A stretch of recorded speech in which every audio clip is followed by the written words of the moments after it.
Greetings, everybody, and welcome to another edition of the Breakfast Club with a group chat. Here today, we've got Devin Peach. Oop, I should go that way. Okay, yeah, I've got to think in reverse. Devin Peach, Michael Angel of Doubt, and oh shit, fuck.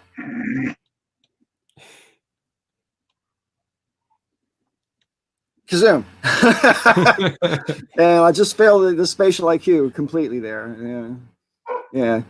So anyway, what's it like where you're at in Colorado, Michael? Because you're not far away from my girlfriend, I think, and she's on the top of the mountain, though, so she never comes down into civilization. So, do you get around much where you're at? What are you doing?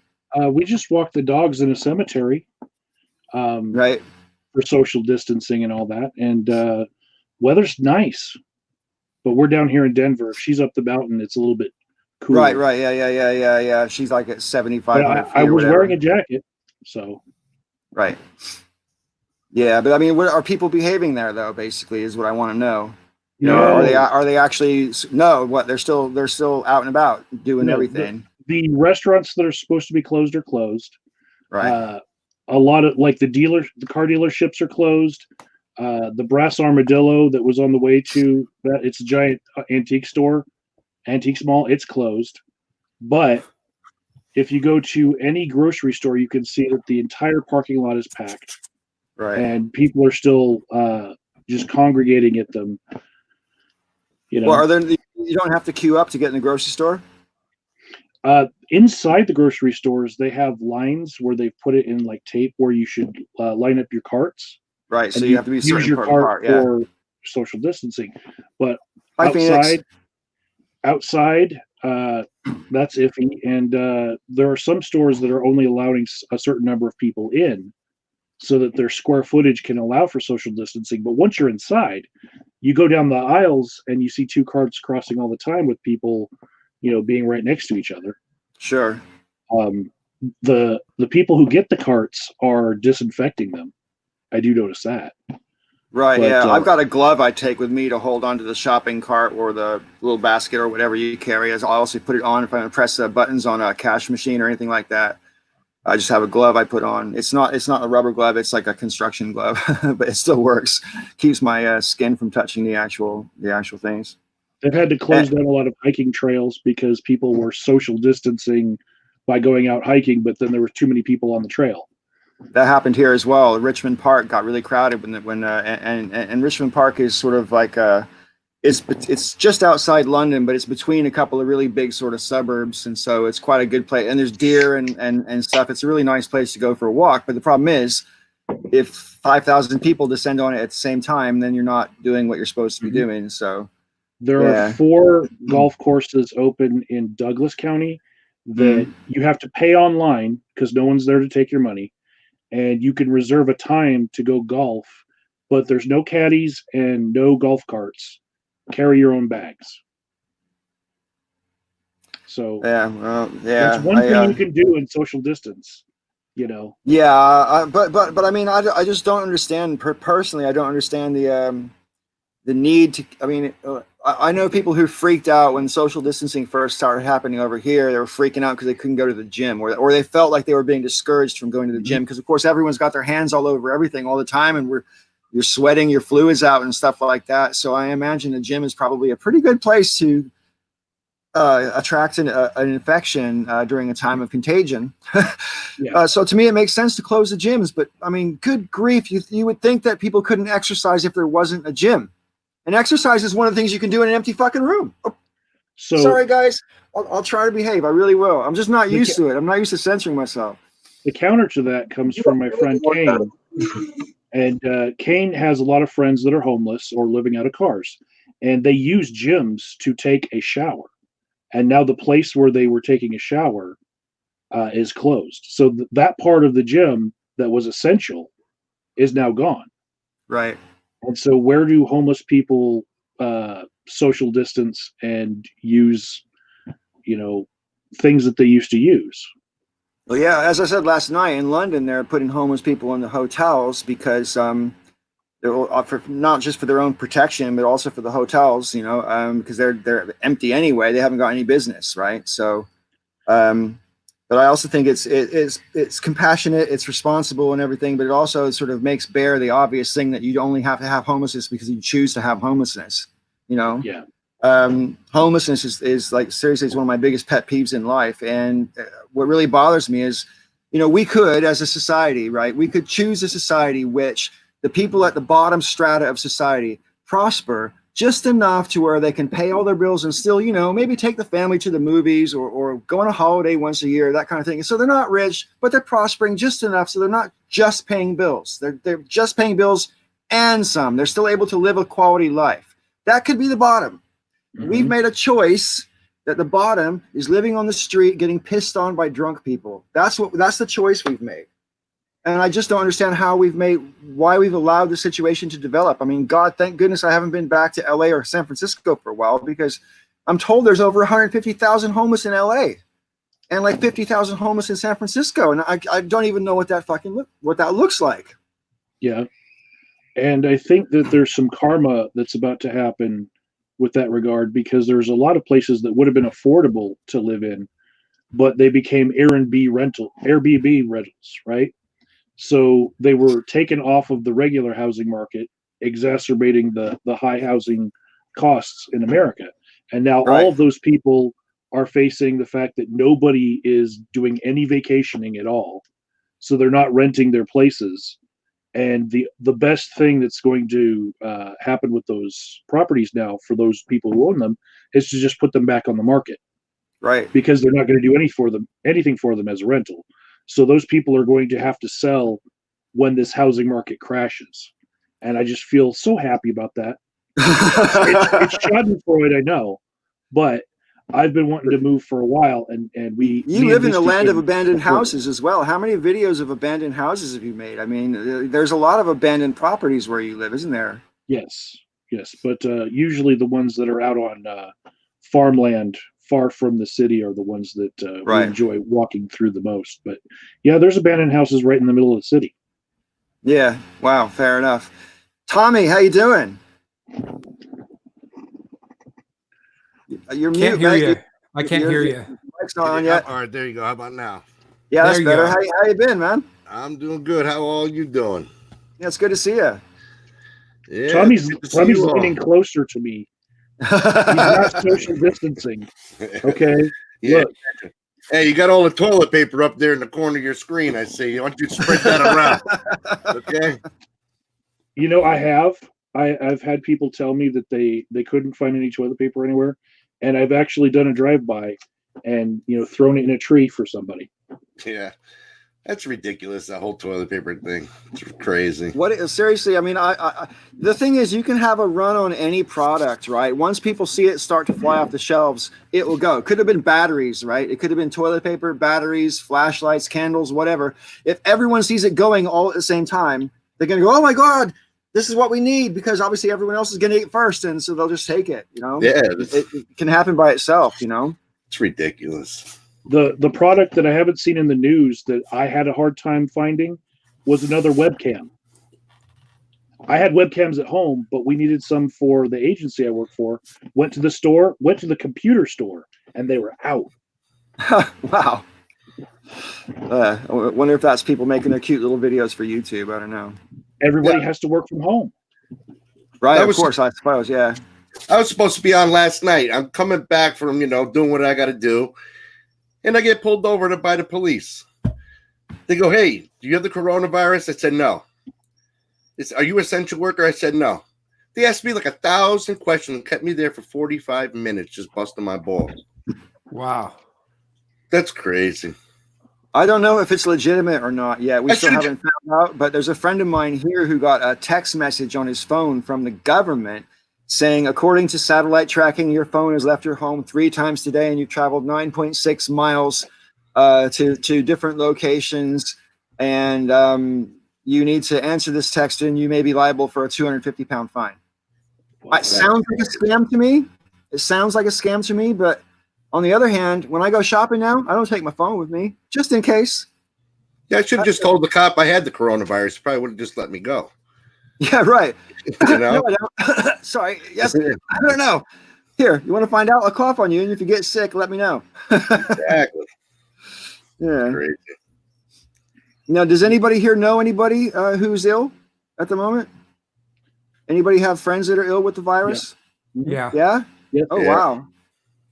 No, I don't. But the closest call I had was my mom was on that cruise ship. And so when Trump wouldn't let it land, I was freaking the hell out because not only was I worried that she might have the virus, but, you know, she's a diabetic and everything.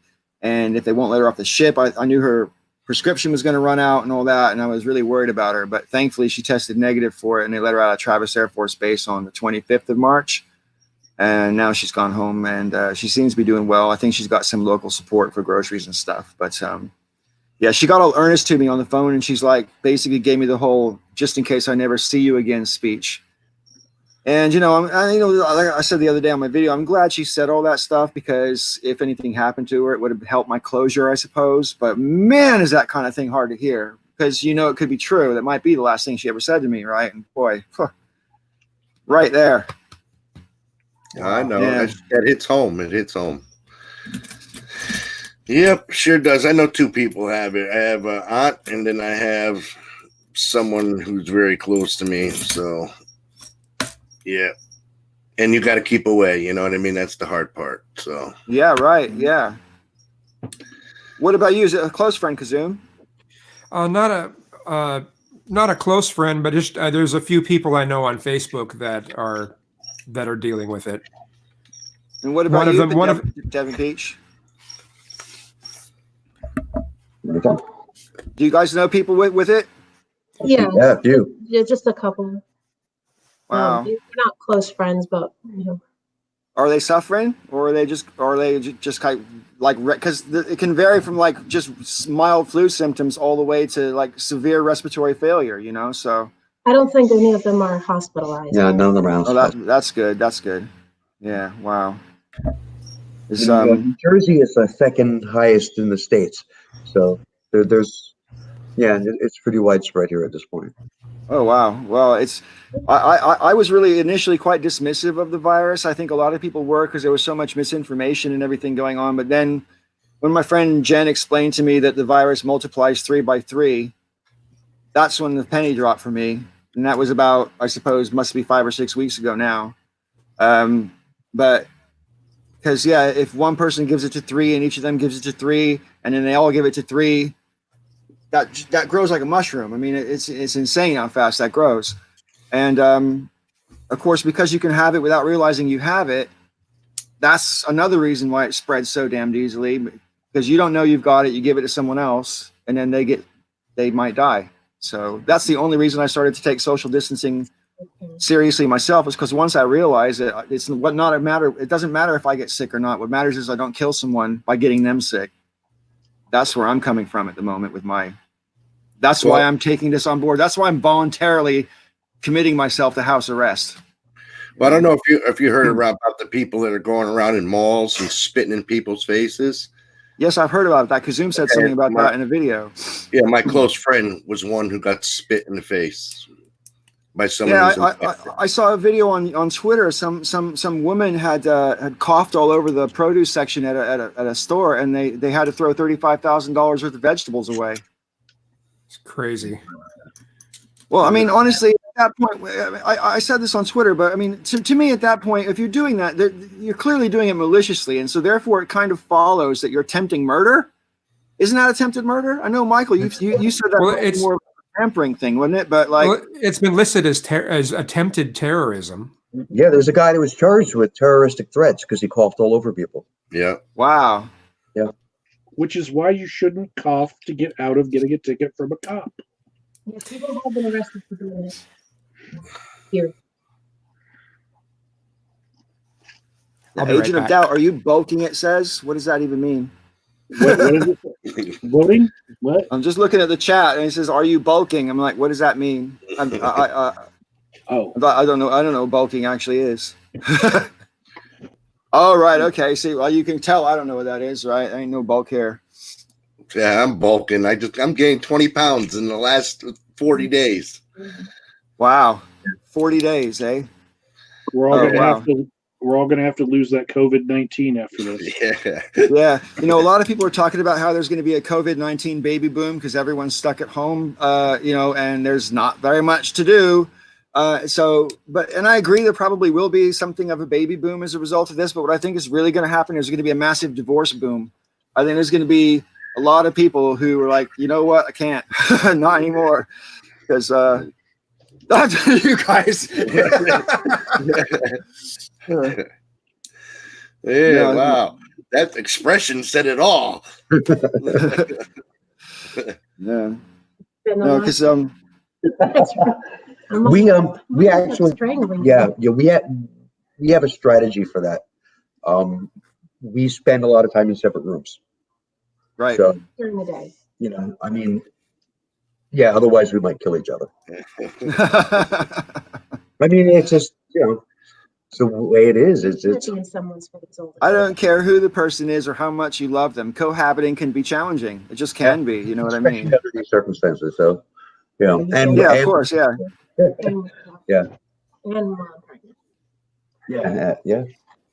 I was gonna, by the way, speaking of, hi everybody. You get to hear the background of a video. Remember the video I made when you were pregnant with Damon? Yeah. With the leaves and the. I was actually going to re-upload that. Then at the end, put part 2. Okay. The same birth month, it's a boy. There you go. That's I'm just gonna scan the Twitter thing for a second. I'll be right back. Just gonna make sure, see if it had any replies. Nope. Okay. There you go. So how's everybody doing? I Yeah. got my channel suspended for life. So, I mean, I just realized I don't have Peach on my sub list right now. I don't Dev, Agent of Doubt. I don't have Zoom. I don't have. I used to have all you guys. I don't have it now. So yeah. So I gotta. You see how you forget when you're not dealing with people as much anymore. Mm-hmm. You forget who you used to watch right. and who you didn't watch. Yeah. So. Well, that's another thing. all I mean, I found out the other day when I was watching Dev's video that DPR Jones died back in January, and tomorrow I'm going to make a tribute. Someone's making a tribute video, and I've been asked to contribute to it. So I'm going to make a little toast video for DPR. But it's brought out. Let's see, it's brought out.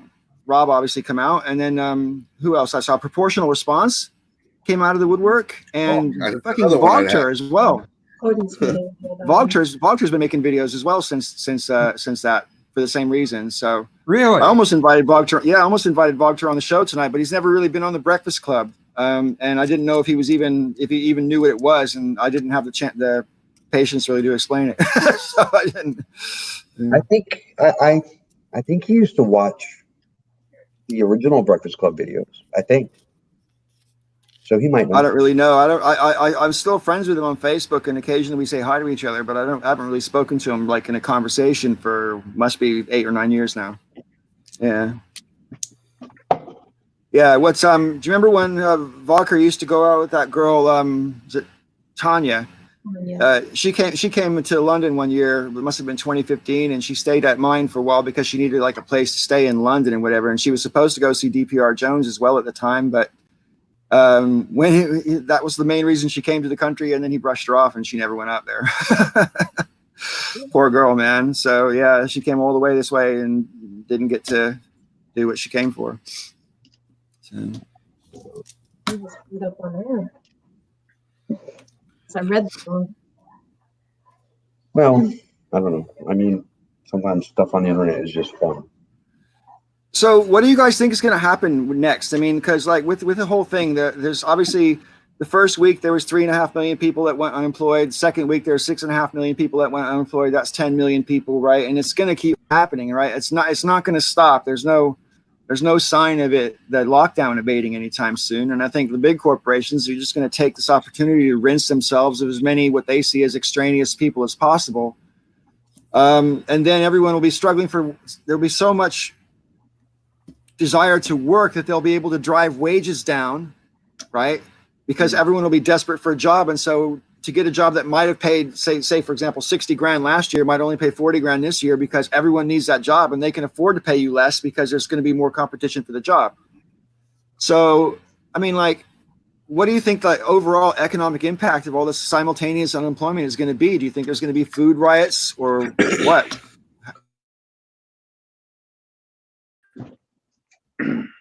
Whoa.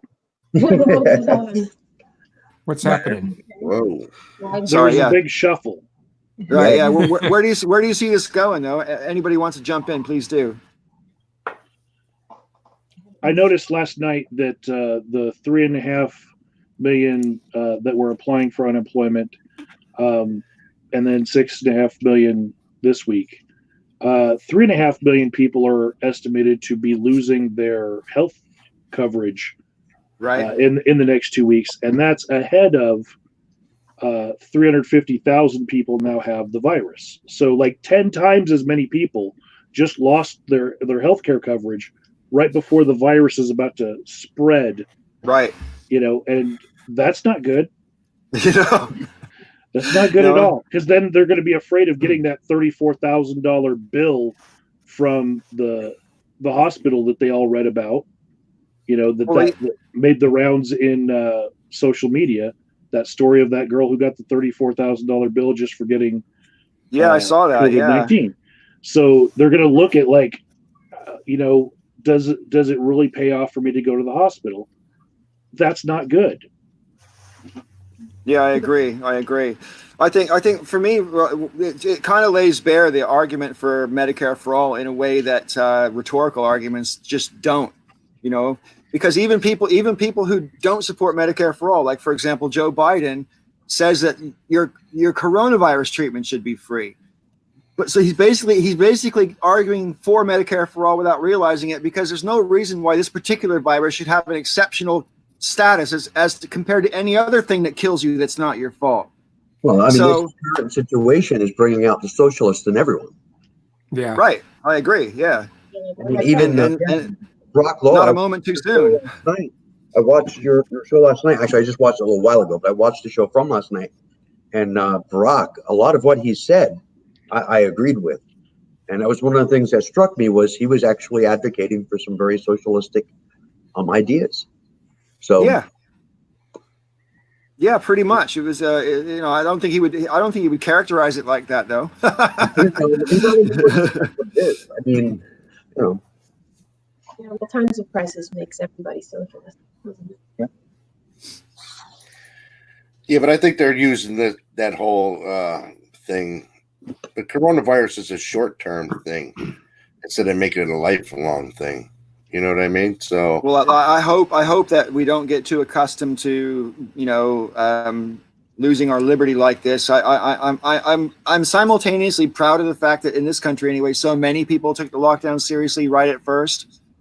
But there's also plenty who didn't. But I mean, to a large degree, most people did. On the other hand, it's extremely simultaneously quite disturbing that people just like drop and give me 20 when the government snaps their fingers.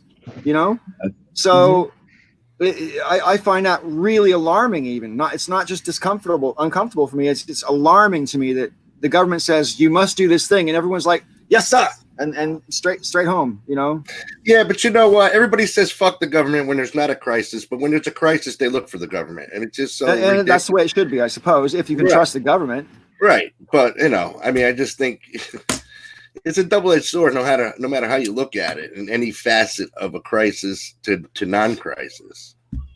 Yeah, I agree. Yeah. So where I'm at the moment, the government has made a lot of bad decisions as far as this is all concerned to me. But the one thing that they've done that in my personal circumstances made it pretty good is they've promised to pay employers 80% of their employees' wages if the employers then cough up the other 20%, and on the condition that you keep your employees on the payroll, right? And they have a job to come back to, and it's called being furloughed, right? So you get furloughed, so you're still getting paid, but you're not doing any work, on the condition that you stay home.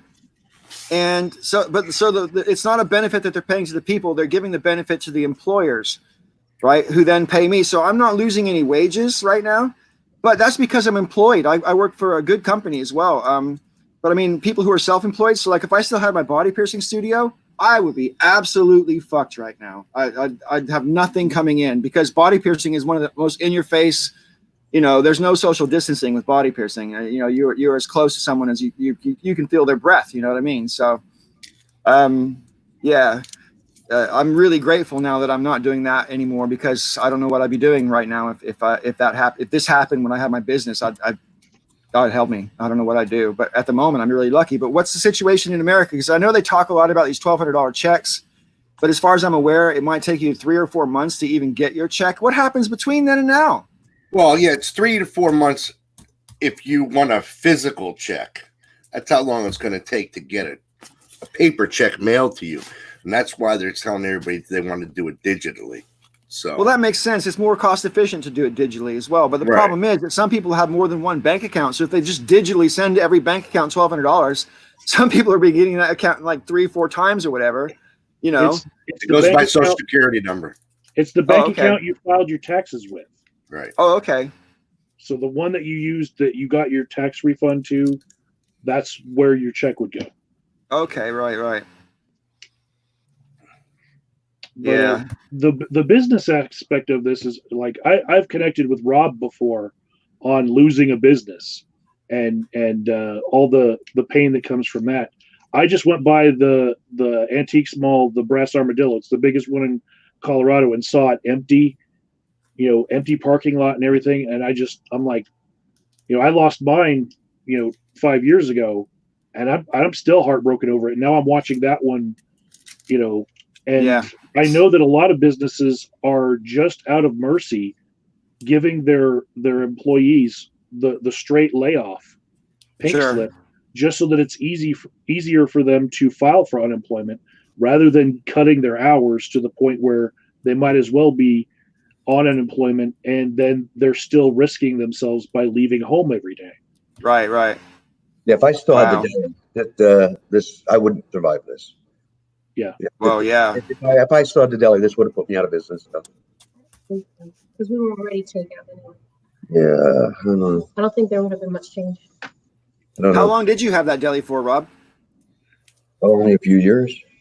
Yeah. It was only open a few years. So. Any plans on opening another one? No. That was rough. The food business is rough. Yeah, food is rough. Food is rough. It's because the markups aren't very high, is it? It's really hard to get a good profit margin in a business like that. That's where the issue is, isn't it? Because you can have lots of customers, but if the profit margin isn't very high, you have to maintain a lot of customers all the time. Right. A sudden dip. I mean, we saw the spring right before I closed. We saw a 40% drop in business. That was mostly weather related. It was a cold spring, so the landscapers were working, and I mean that's what happened to my business. We didn't have a very good summer in 2011, and so the tourist season really didn't happen. And in Cornwall, basically, you need to take money during the summer to get you through the winter, because there's no business in the winter, right? So basically, if summer doesn't happen, then like what happened to me, I failed in the winter. I could have probably gone into debt and kept my business open and everything like that, but I at that point I've been doing it for 14 years, and I'm just like, you know what? I think I'm ready to turn the page now. See, one of my good friends owned 3 restaurants. After 10 years of 3 restaurants, they all completely failed.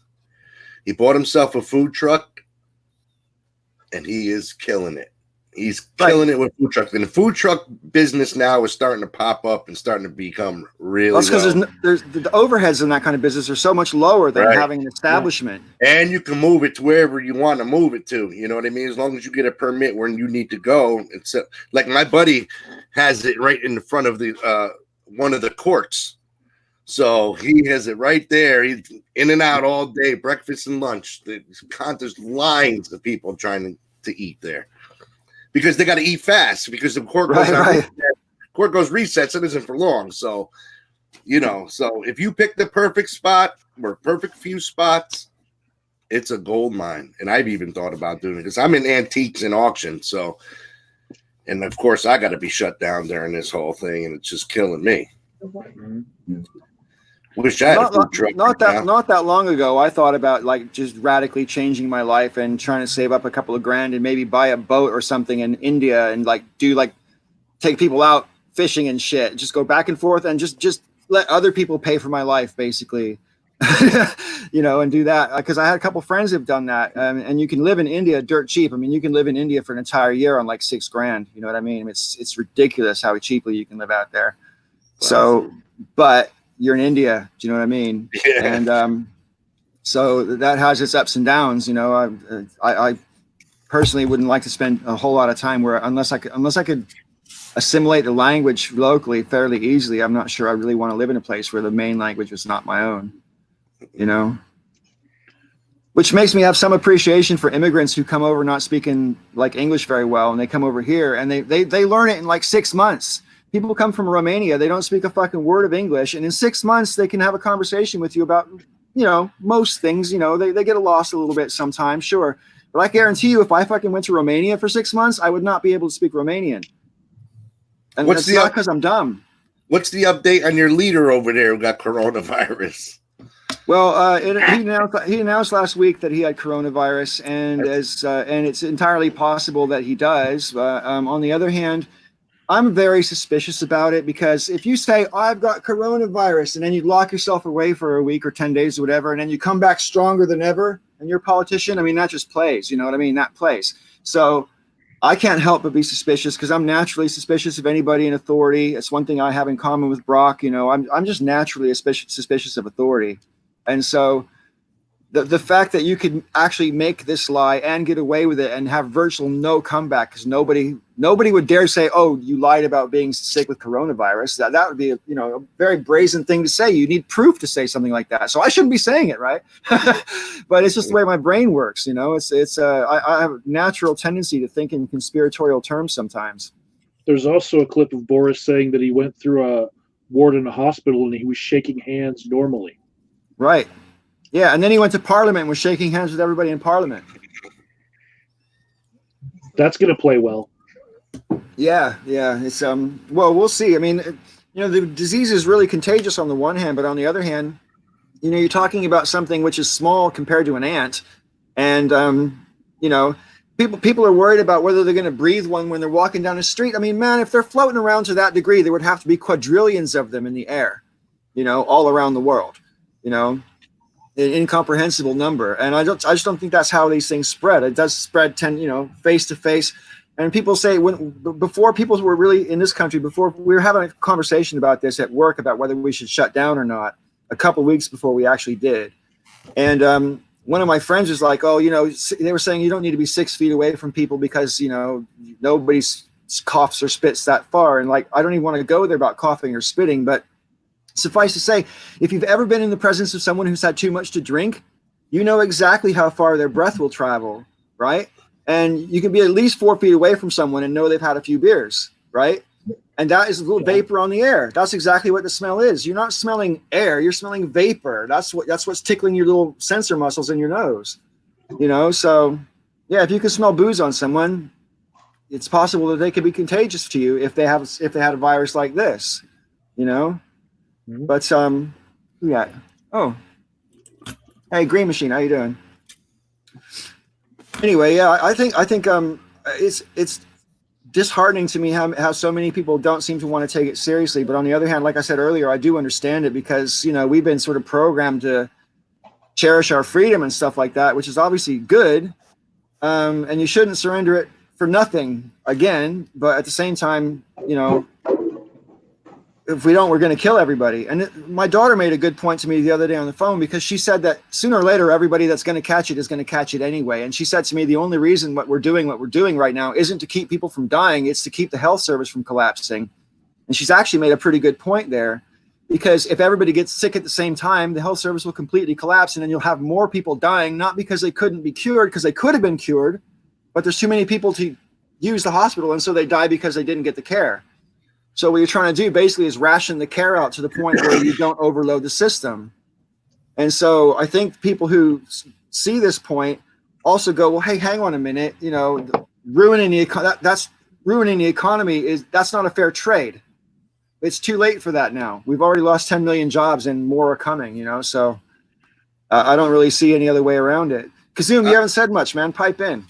I every time there's something I want to say, the subject kind of moves to something else. So, Well, you go. You start now, then.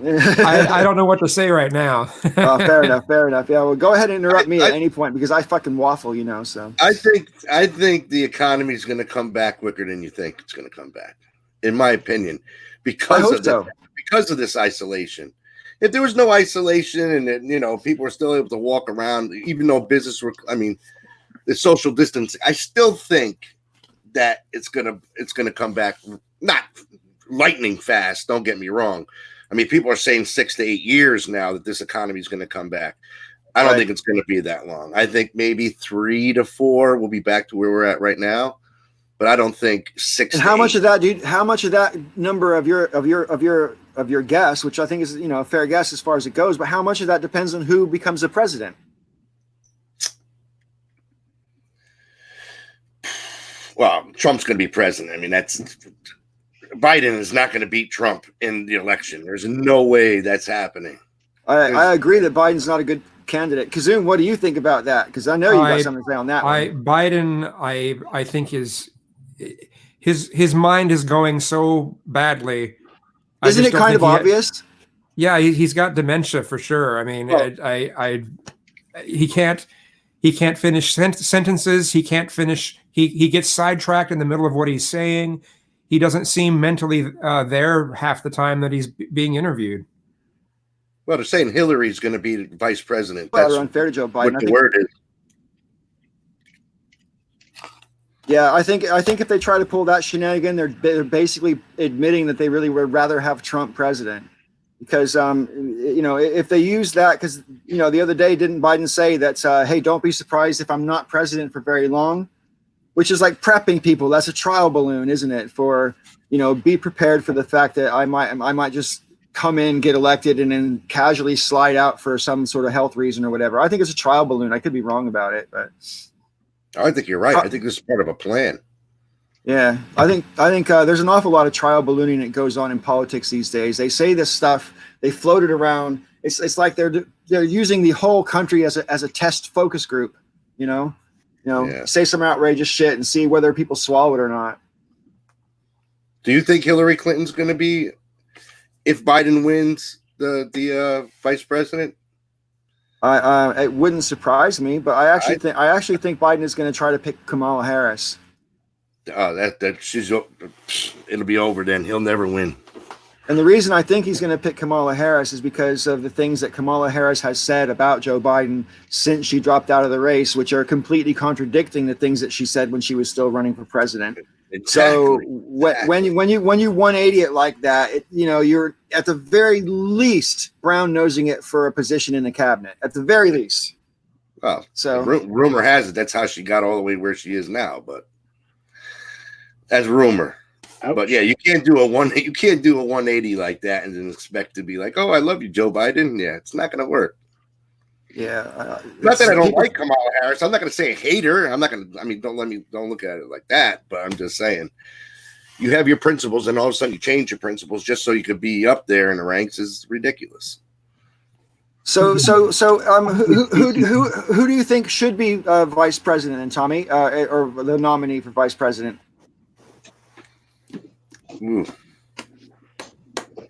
Who would you pick? That's a good question. I have to sit back and think about that one. Don't break yourself.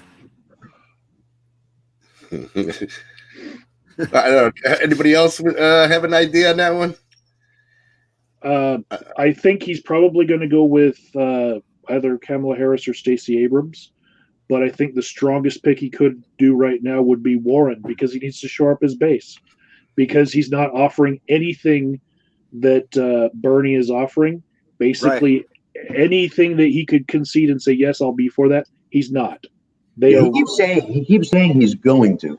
He keeps saying he's going to embrace the left part of the party. I will vote for Biden against Trump any day, right? I will vote for Biden against Trump. Oh, I wouldn't. But a lot of the Bernie bros that I know will say, why even show up to vote? They just they're not passionate about him.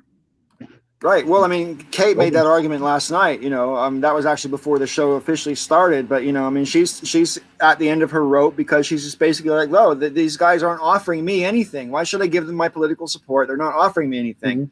And I do understand that, but considering that Trump's already nominated 2 Supreme Court justices, and RBG is never going to last another 4 years, so we got even if you discount all the other arguments. That's why you have to have a Democrat in the White House next time, because we can't let the Supreme Court go 6 or 7 judges that are going to be conservative for like 30 years or whatever. We'll be, our grandkids will be feeling the reverberations of that shit. So I just don't like the idea. But no, Kazum, who do you think should be vice president nominee? I liked the idea of Warren. Yeah, I think she would be a good pick, but it looked like Dev was going to say something, and then he got cut off. Yeah. What about you two? What do you think? I think it should be Warren. I think he'll probably go with Stacey Abrams, but I think it should be Warren. I think it should be Warren for the simple fact that it's throwing a little bit of meat out in the leftward direction. There's an awful lot of Bernie bros who are really pissed off at Warren because they see it as her having sort of stabbed Bernie in the back by not giving him any support, and the whole handshake thing and all that stuff. It was all drama. It was really did remind me of a YouTube drama, but amongst presidential candidates.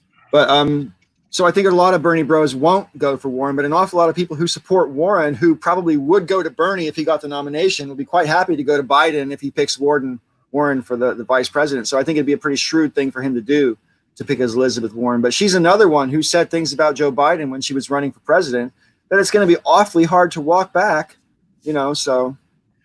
Well, let's say Bernie gets it. Who do you think he would be? Who would make vice president? Warren.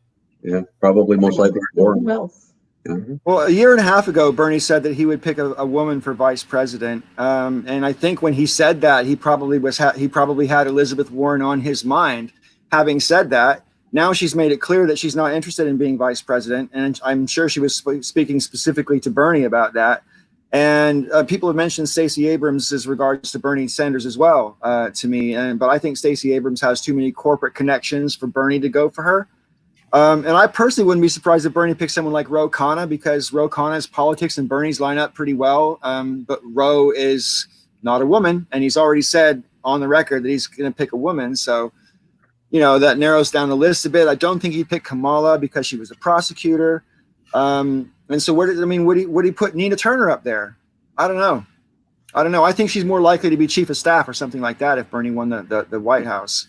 I don't think he's going to put her up there for VP, but I actually love Nina Turner. I find her very inspiring, and I just like her sort of. I don't agree with everything she says. Who does? But I mean, I think she's got a good bullshit filter, which I really respect.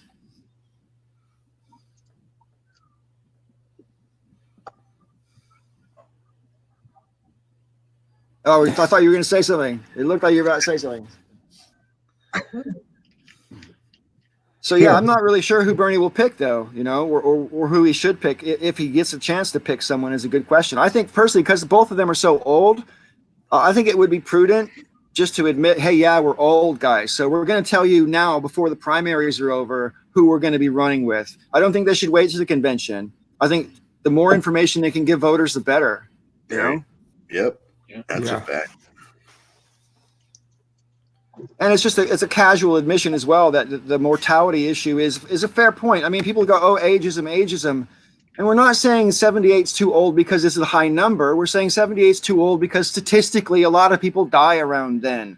It's really nothing to do with ageism in the sense that your value is less as a person because you're of this old number. It's nothing to do with that. And I find that argument kind of spacious, and I was disappointed to see some of Bernie's people sort of using that ageism argument. It's a fair concern. When anybody gets to about 78 years old, to say that you're going to contract them in essence for a job that lasts 4 years, right? There are very few guarantees they're going to be around to fulfill that contract. So, well, there's no guarantee that any of us will live for 4 years, though. You know what I mean? No matter how old you are, that guarantee does not exist. Right. The older you get, the more your chances shrink. So, right. Yeah.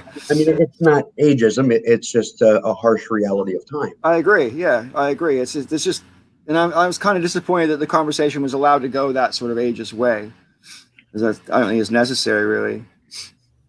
Well, Fine. we're also in the middle of a plague where he just happens to be in a demographic that this plague targets, and he's going to maybe occasionally kiss a baby or shake a hand. Right. He's gonna have. Yeah. You know.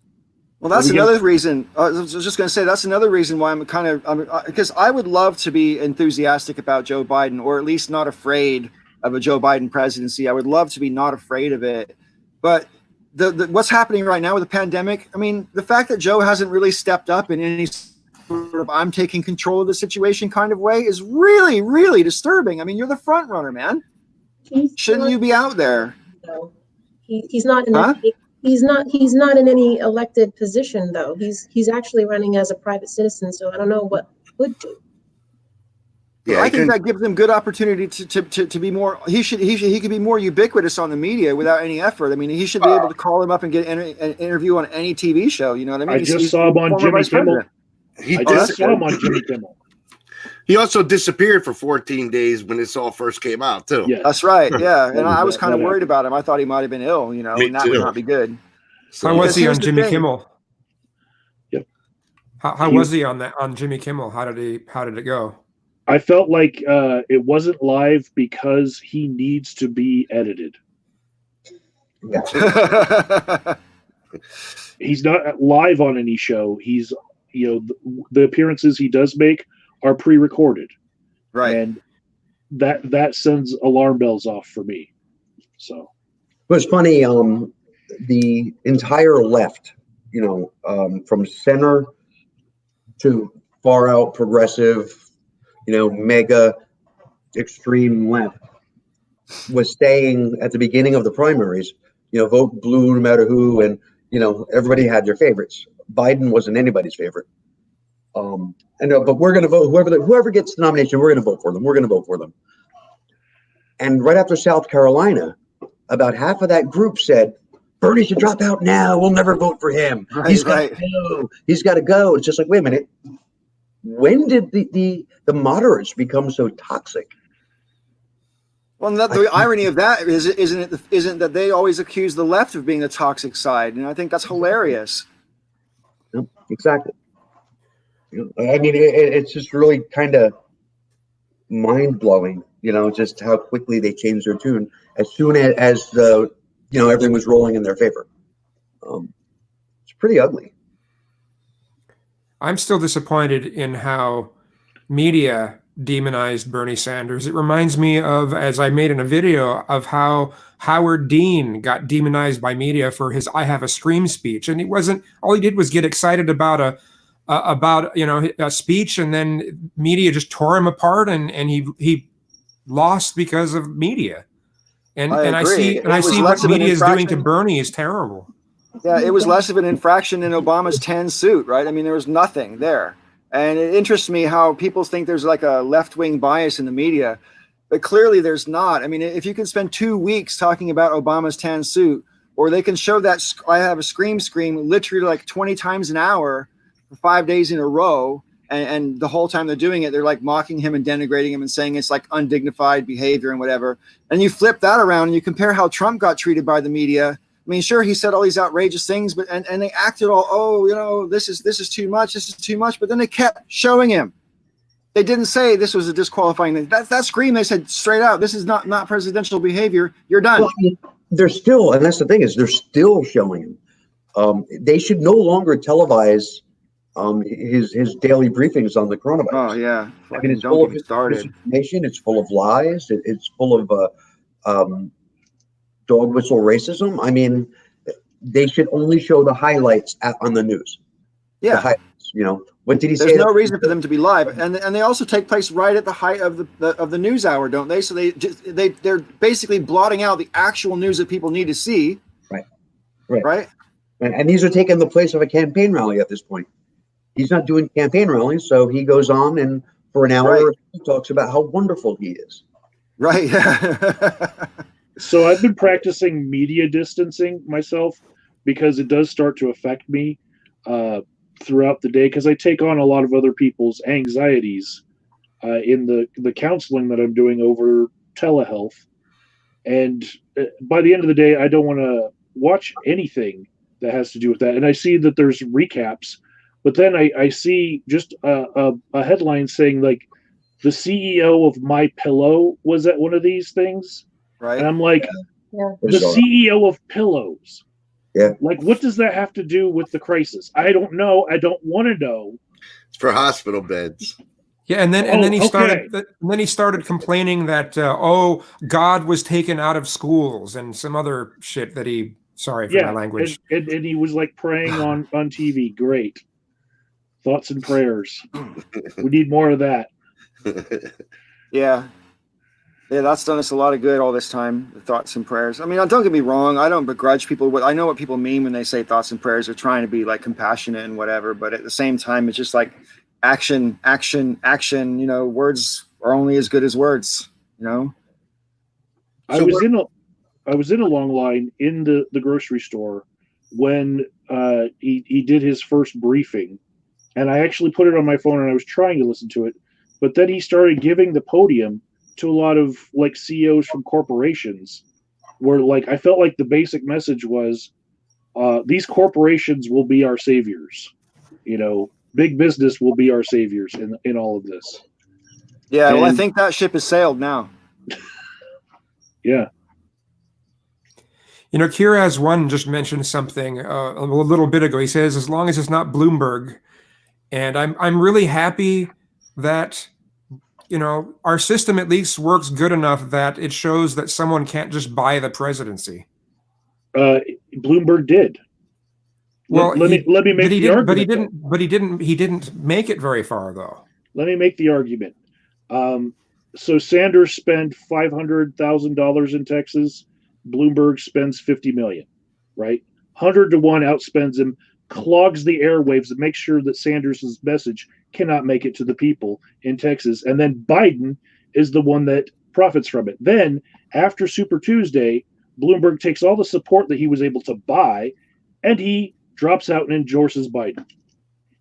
He got around campaign finance reform for Biden like that. Yeah.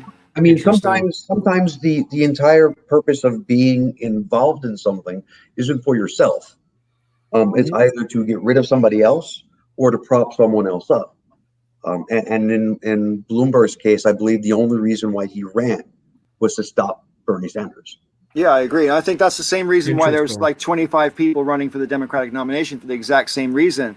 I think the DNC calculated that if we flood the primaries, no one will really get like a proper plurality of more than 30% or so. And I really think they underestimated that Bernie would still have as much support as he did.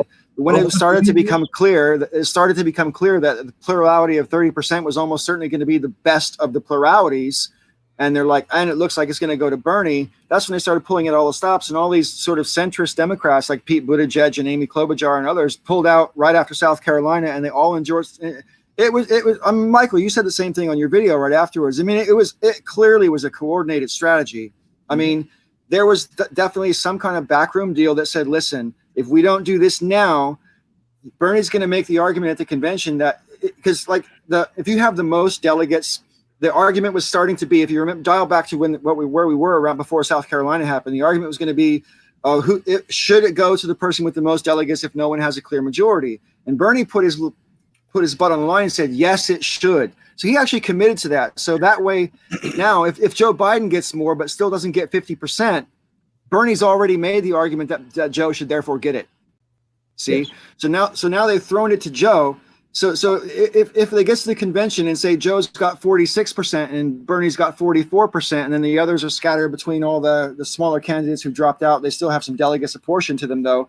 It would be perfectly reasonable for Bernie to fight for those extra delegates, but he's already put himself on the block by saying the person with the most should go through. Yep. See, so I think it's been calculated because when they asked right before South Carolina at that debate, they asked all the candidates, and Bernie was the only one who said yes to that question, and all the other ones said no. So they're not committed to giving it to the person with the most votes, but Bernie is. Now, Bernie had been leading in all of the polls. Right. He did so well in the first few states that every single night on pretty much every single news channel, the story was how to stop Bernie. Can Bernie be stopped? I mean, they didn't they didn't come out and badmouth him as a candidate. They would just say, they would have the panel like we have this panel here. And people would say, so do you think Bernie Sanders can be stopped? And if your entire premise is we need to defeat Trump no matter what, and we should vote for whoever the nominee is, you shouldn't also be talking about how do we stop one particular nominee. So there's that. And then the other thing I wanted to say was, of the billionaires that ran, Tom Steyer is probably the most sincere person I have ever seen run for office. Yeah. I do not believe he was advocating for anyone else. I don't think he was trying to stop anyone else. I think he really thought that he could win, and he went in with the best intentions. Well, I mean, Tom Steyer had advertisements on TV right after Trump won the election, didn't he? He's been advertising since 2017 against Trump. Before he ever announced that he would run for president, he's been advertising against Trump. So I think he's coming from that place of, look, we've got to get rid of this guy. It doesn't matter that I'm rich. This guy is going to kill us all, kind of thing. I just want to say hi, Wayne. How you doing, man? Hey, I'm doing well. How are you guys? Yeah, it's good to see you. I'm sorry I missed you last night. When I watched the video back this afternoon, I saw your name go by on the chat, but I didn't realize last night that you were here. So I would have put you on last night if I could have. Oh, I didn't know you were here. Yeah, I'm glad to be back on. I haven't been doing YouTube much at all lately, so this was fun to have a chance to do this. Yeah, I'm really glad you're here. So what's it like where you're at in terms of like the response that people are having? Are people behaving it, staying at home, or are you having what's open, what's closed, all that kind of thing? So you can do takeout at restaurants. I'm in Louisiana, and people are going to grocery stores. In fact, we just went grocery shopping today, but people are walking around with masks. Canned goods are sparse. Of course, toilet paper and all that's out. It's probably the same thing that's happening. I mean, I assume that's the same story in most people's necks of the woods. But it's that way. I mean, our governor a couple of weeks ago said that all businesses need to shut down except for the essential businesses. I'm in insurance, so I'm still working. So the system's got to really be messed up if I'm out of work. So, like, I'm talking about like a complete start over. So, but it is sad what's going on. I'm worried about the people who are employed and then the people employing them just as much as I am about the virus. I think one thing I've noticed is a lot of the times people are either worried about the government takeover of everything right now, from the things I see online anyway, or people are worried about the virus. And I think that you could take both seriously. But I agree. I think you need to take the virus seriously, certainly, because it's a force of nature that we haven't got any natural defenses for yet. And until we develop a vaccine, which is, reasonably effective, it's just going to keep on going through us like fire. It just is. It's going to, it is like a fire. It can't find satisfaction until enough people are immune to it to where it doesn't have the same level of transmissibility. Yeah. Yeah. Well, what else? I lost my train of thought. I did have something else to say about what you said. Oh, well, I'll get back to it. But yeah, Rob, what were you going to say? I thought I interrupted you and I didn't mean to. Yeah, no, I'm good. Just talking about Tom Steyer. I'm done. All right, fair play. All right.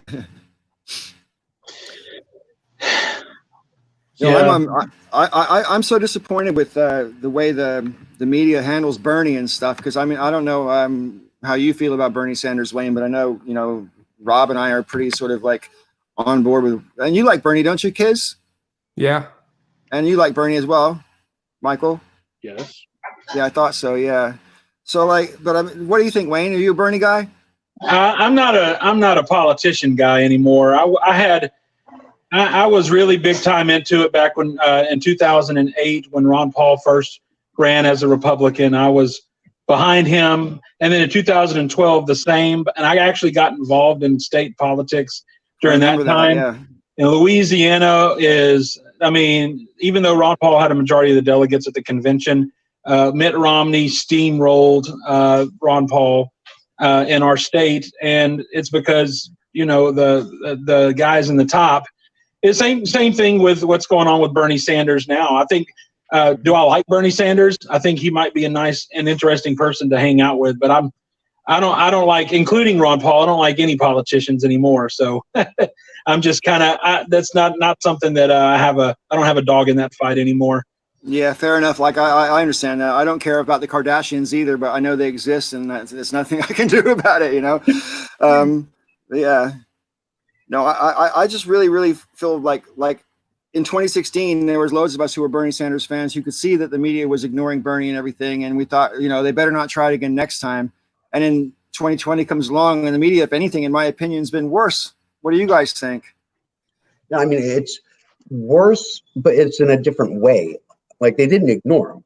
They gave Bernie plenty of airtime. They talked about him every night. They went through like waves of like support. But every chance they got, they would use the word socialist, or they would spread a rumor that wasn't true, like saying they spent his honeymoon in Moscow, which wasn't true. He was actually spent his honeymoon in the Caribbean. So it was just, he was just treated very, very unfairly. And then some of the comparisons that Chris Matthews made were pretty awful too. I'm so glad he's gone. I pretty much celebrated when he quit that night. Well, I think one of the big problems with the way things work at the moment is the way the media works right now, because like the concentration of ownership is my main issue with the media in America, because you've got like 5 or 6 companies that own 95% of the news broadcast media. And so there's this great concentration of ownership, which means concentration of message. And what they've brilliantly done is they've overpaid all these people who present the news to us. They make $10 million a year or whatever. So they're not in our category anymore. They've been bumped up to the top 0.1%. So even though they're reporting to us and they pretend to be just one of the people because they're a news person, and they're really elites. And so they don't have a dog in the fight in terms of what's happening on the ground anymore. So they might make lip service to the concerns of common people, but they don't really have those concerns themselves. Their kids don't go to the same schools, blah, blah, blah, etc. And I think that's kind of a problem as well. I think the media has an awful lot to answer for, basically. They manipulate us on purpose, and that's always been true. But I mean, lately it seems to be taking on as a more sinister and ghastly form. Kazoom, what was the comparison that Chris Matthews made? I'm trying to. It was debating France. Yes. When Bernie won Nevada, he said it was like the Nazis invading France. Yeah, that's right. Yeah. Where did that come from? Yeah, it was unbelievable. It's just, how is that not biased? How is that not? I mean, he was just trying to make a historical comparison. Yeah, exactly. That's the problem. You can't excuse his actions by basically stating what his actions were. He was trying to make a historical comparison, a really bad one. Well, yeah. So the place where you can see this media bias the easiest, if you were looking back on history 100 years from now, is that hour of coverage that happens right before the debate that frames people's perception of the debate. It's on all the live stream recordings. Watch any of them, and they're all not positive for Bernie. Right. And I was looking at that like specifically to look for like, are they going to say anything positive about him at all? No. It's funny, they talk about it in that pre-show, that pre-game segment. They talk about it like it's a football game and like they're football players. And they'll talk about, this candidate has been doing really good in the polls lately. Can they pull it off again tonight? And Bernie Sanders has been on a roll. Can he be stopped? They frame it like a football game, and good guys and bad guys, and home team and visitor, and it's disturbing. It's not the way that we should approach these things, not in any way, shape, or form. To get with what Wayne said, I was actually a delegate for the Republican Party back in the Ron Paul days. And I was in El Paso County in Colorado Springs, where the only way you could be a part of politics is to be part of the Republican Party. So, as spoilers, after the Occupy movement, we all went into the Republican Party to be delegates just to vote for whoever was in second place, just to ruin their politics for them, right? So we get behind Ron Paul, and I was kind of like, I felt icky because he was a doctor who didn't believe in evolution. You know, it was really weird for me to be supporting him. But when I saw that they changed the rules at the Republican National Convention to say that he no longer had enough delegates and won enough states in order to push the brokered convention, even though he had won that prior to them actually having the convention, they changed the rules at the convention with like the Robert's Rules of Order that they did was so quick and so like lightning fast how they did it. And I was like, oh my goodness, the fix was in this whole time. He was never going to have even the chance to push that far. You know, they had to squash it because if it actually came to it, he had enough delegates that were secretly on his side that would have flipped for him at that convention. You know, and it would have been a very big news story. I'm not a Ron Paul fan, but I had no idea that he was robbed. That is so wrong. Bernie Sanders, the whole thing going on with him is just reminiscent of the Ron Paul days whenever I was involved in politics. I see it now, which is part of why I'm not even involved in any of that anymore. It's for the most part, no matter what someone believes, it's not going to matter once they're president. And, you know, it's all political theater, in my opinion. Very little can, even of Trump, who has no principles. And I think he's not very clear on anything he really believes because I don't think he knows. That's why they allowed him through. Yes, he's controlled opposition, just like Hillary Clinton was. So I don't really take the political process in the United States very seriously. And there would have to be there would just have a lot of things would have to change. Even people who honestly get in, which I believe honest people have good motives and intentions and try to get in and make changes, but either they're steamrolled before they can have any momentum, or they are blackmailed, or they change themselves, you know, and then they're promoted. That's just kind of what I think. So the example that I saw that was the strongest to me in this primary selection was Amy Klobuchar was still allowed on the debate stage in later debates because she got one delegate that she won in a state. So that meant by their rules, even though she wasn't polling high enough, because she got one delegate, she was still allowed on the debate stage. Yeah. Then for the next debate, she had dropped out, but you know who also was still in it with a delegate that she won? Tulsi Gabbard. So when it was down to three candidates, Biden, Sanders, and Gabbard, they changed the rules to not let Tulsi Gabbard on the stage because they saw how Warren went at Bloomberg, viciously knocking him out, right? Right. And they figured that Tulsi Gabbard could do the same thing for Bernie Sanders by viciously taking out Biden. So right, they give changed more than one the person rules to do the thing. That she, even though she had a delegate, she was not allowed on the debate stage. So they raised it to, well, you now have to meet this threshold. I find it really interesting the way it's not just the people on the news in terms of the presenters, but it's even people like Stephen Colbert and people in just all around liberal Twitter and stuff. I mean, the people who think Tulsi Gabbard is some kind of Russian plant kind of blows my mind. I mean, don't get me wrong. I'm not a huge. I was going to vote for Tulsi Gabbard like 2 years ago when I first started learning about where her stance was and her anti-war rhetoric and stuff was right up my street. And the only reason I went off Tulsi Gabbard personally was because I seen a clip from her from a few years back where she was using the whole ticking bomb justification for why sometimes it's okay to torture. And I'm sorry, anybody who tries to justify torture is never going to get my vote. It's the same thing for me.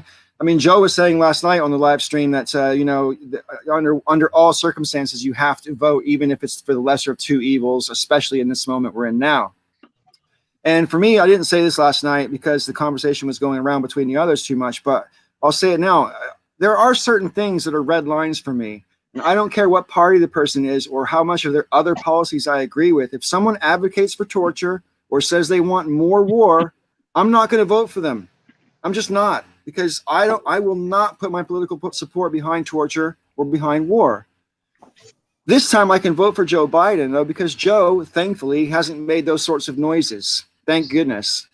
So I can support Joe. If he gets through, I'm going to I'm going to vote for Joe Biden crying, right? But I'll do it. Except Joe voted for the Iraq War. Bernie Sanders did. That was then.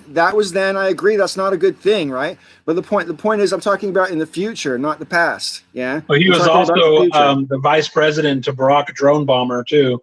I agree. There's plenty of reasons why I don't want Joe to get through. But I'm saying Joe hasn't been out there advocating for increased war against Iran, for example, or any of that kind of stuff.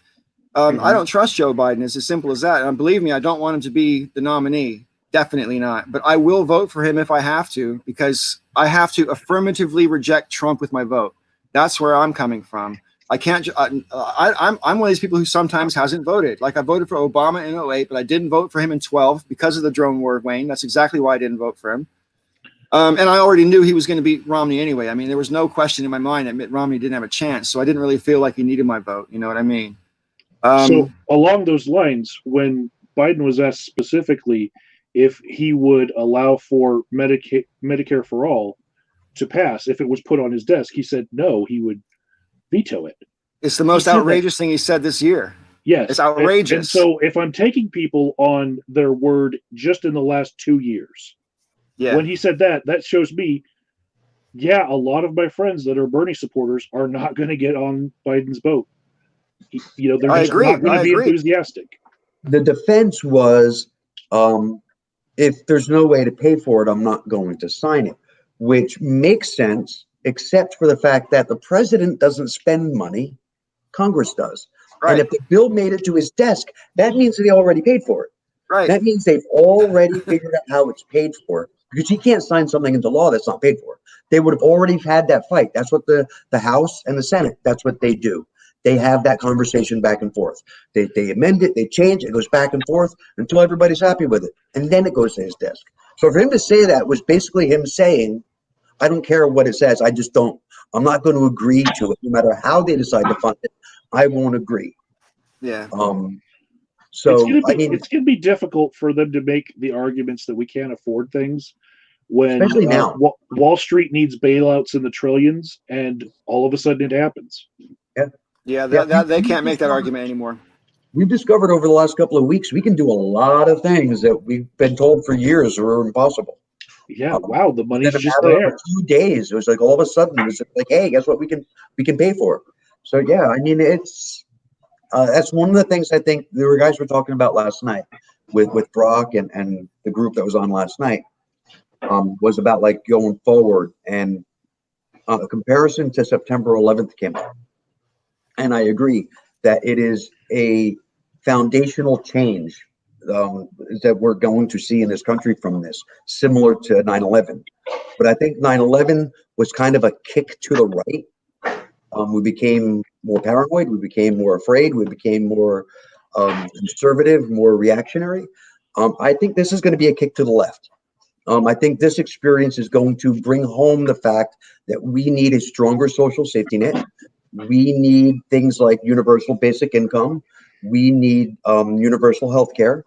I think it's the holes in our society have been laid bare by this. Right. And not just to us, to the world. The holes in the military have been laid bare to the world. I think if the people stay on top of this over the next few months and through the election, I think we should see a shift, a pretty hard shift to the left. I got two things I want to add to that. First of all, the shift to the left that you're talking about, it's worth remembering that in 1929, when the president was presided over the stock crash, he lost the subsequent election in 1932, and then Democrats won 5 elections in a row. So you're right. That's historically shown to be the case. I mean, once they fucked up that bad, they didn't get forgiven for an entire generation. An entire generation wouldn't vote them back in. Just think about that, right? So I agree with that, but I also think that the opportunity for moving leftward is challenged by the authoritarian atmosphere we find ourselves in. You know, the bottom line is, especially while we're locked down, we're at their mercy right now. That was And the side effect of September 11th, though. I mean, we've been moving towards more of a police state, with militaristic police, with more authoritarian actions by the federal government ever since September 11th. This can serve as almost like a course correction. I hope so. Yeah, I really do. Too. I mean, something good has to come of it. Seriously. So if we're going to take the analogy of 9/11, in the past month, we've had 22 9/11s all over the world, right? Right. So to put that in perspective, this is going to be magnitudes of change more than we had from 9/11 if we're just going by the death count being the predictor, right? Well, that's an interesting way of looking at it. Pretty soon, we're going to be, just in America, a 9/11 worth of deaths falling from the sky every day, day after day, until it gets better, right? Right now, worldwide, we already have that. There is a 9/11 worth of death happening every day. And what it's doing to me already is that my skill set as a counselor has to adapt really quick.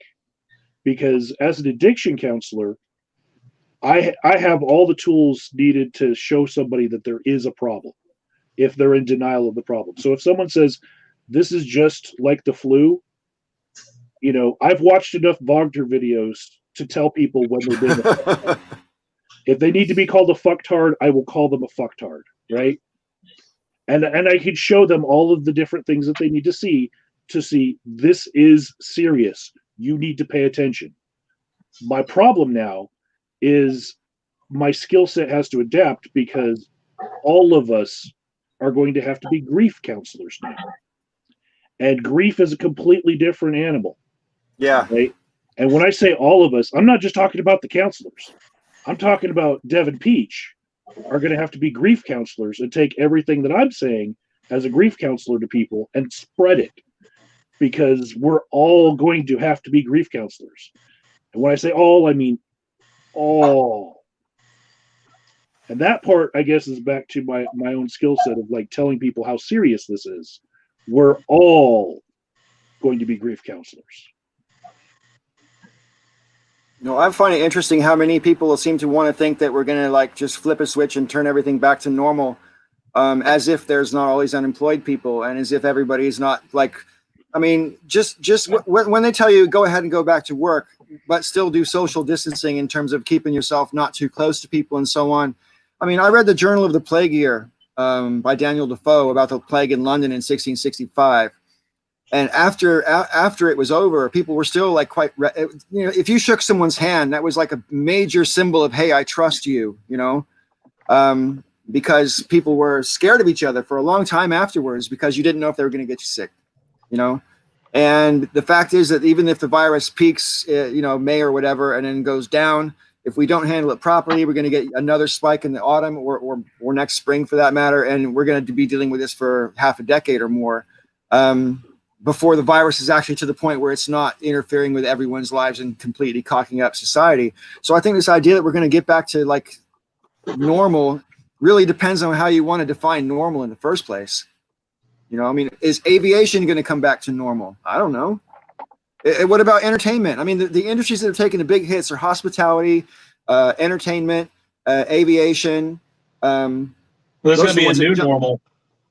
Well, there will be a new normal. There already is one right now, pandemic normal, isn't it?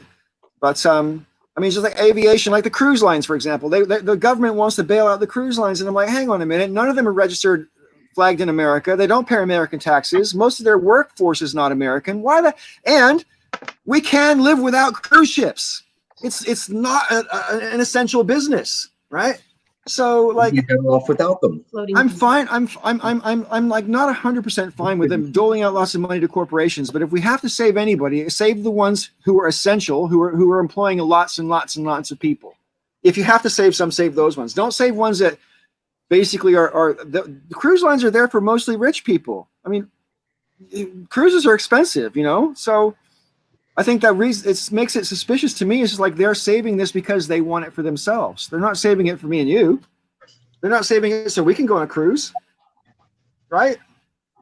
Well, I mean, I think that I guess it's all relative. I don't think of rich people when I think of cruises. I think of, you know, middle class people, because rich people, they normally will have their own boat. So I suppose there's levels of rich, isn't there? yeah, I guess so. But I get what you're saying, and I agree with it.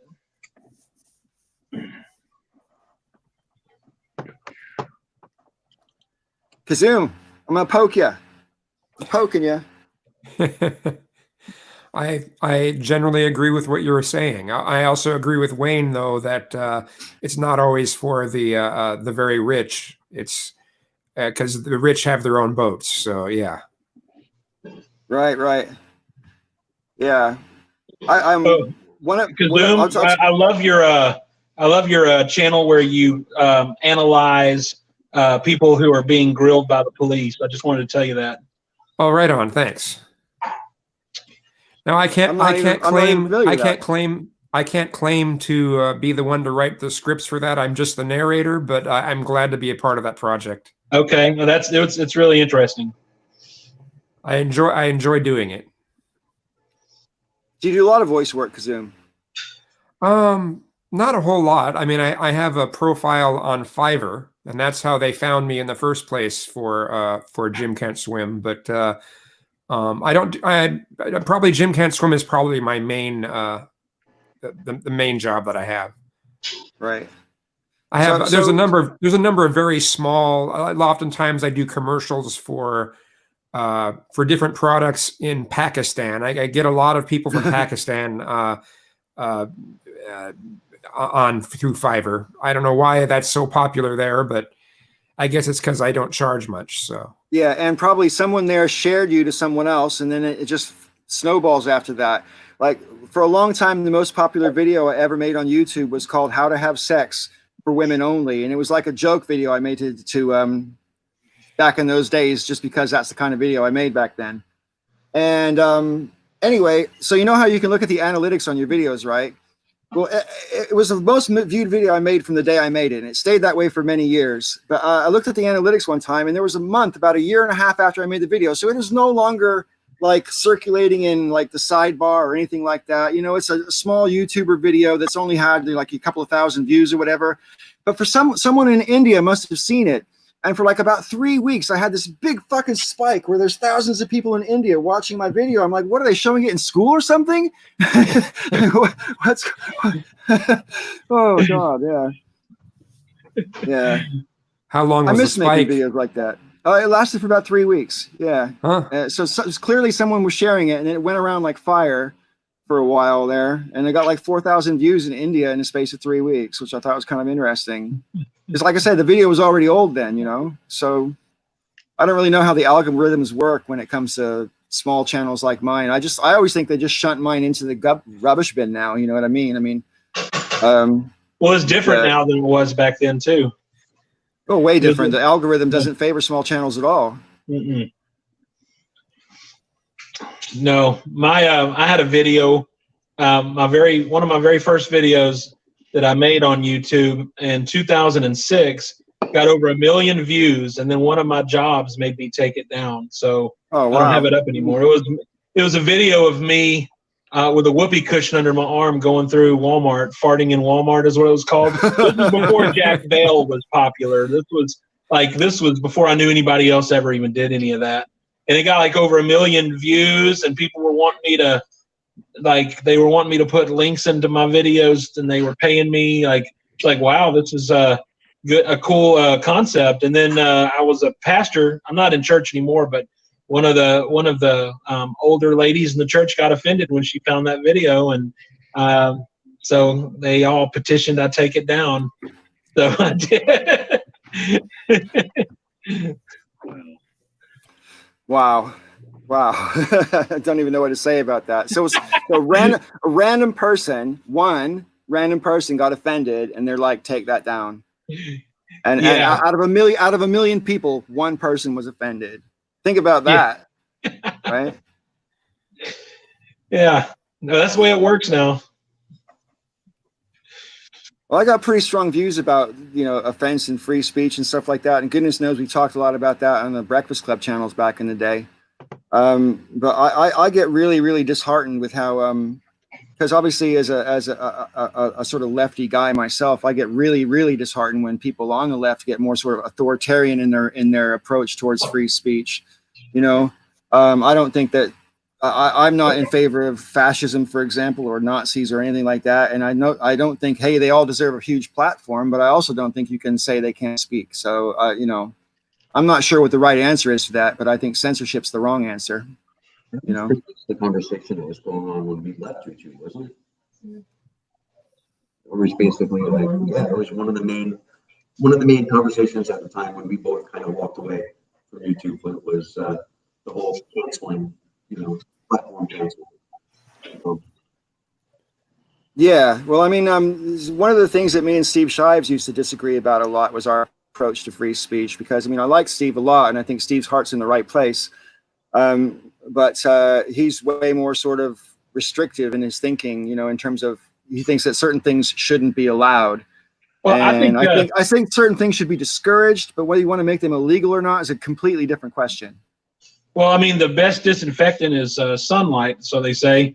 I think bad ideas and stupid ideas should be let out there for everyone to see, and that's the best way to get over them, in my opinion. I agree. If I'm in a room full of people and some of them are racist, if they're racist out loud, at least I know who to avoid.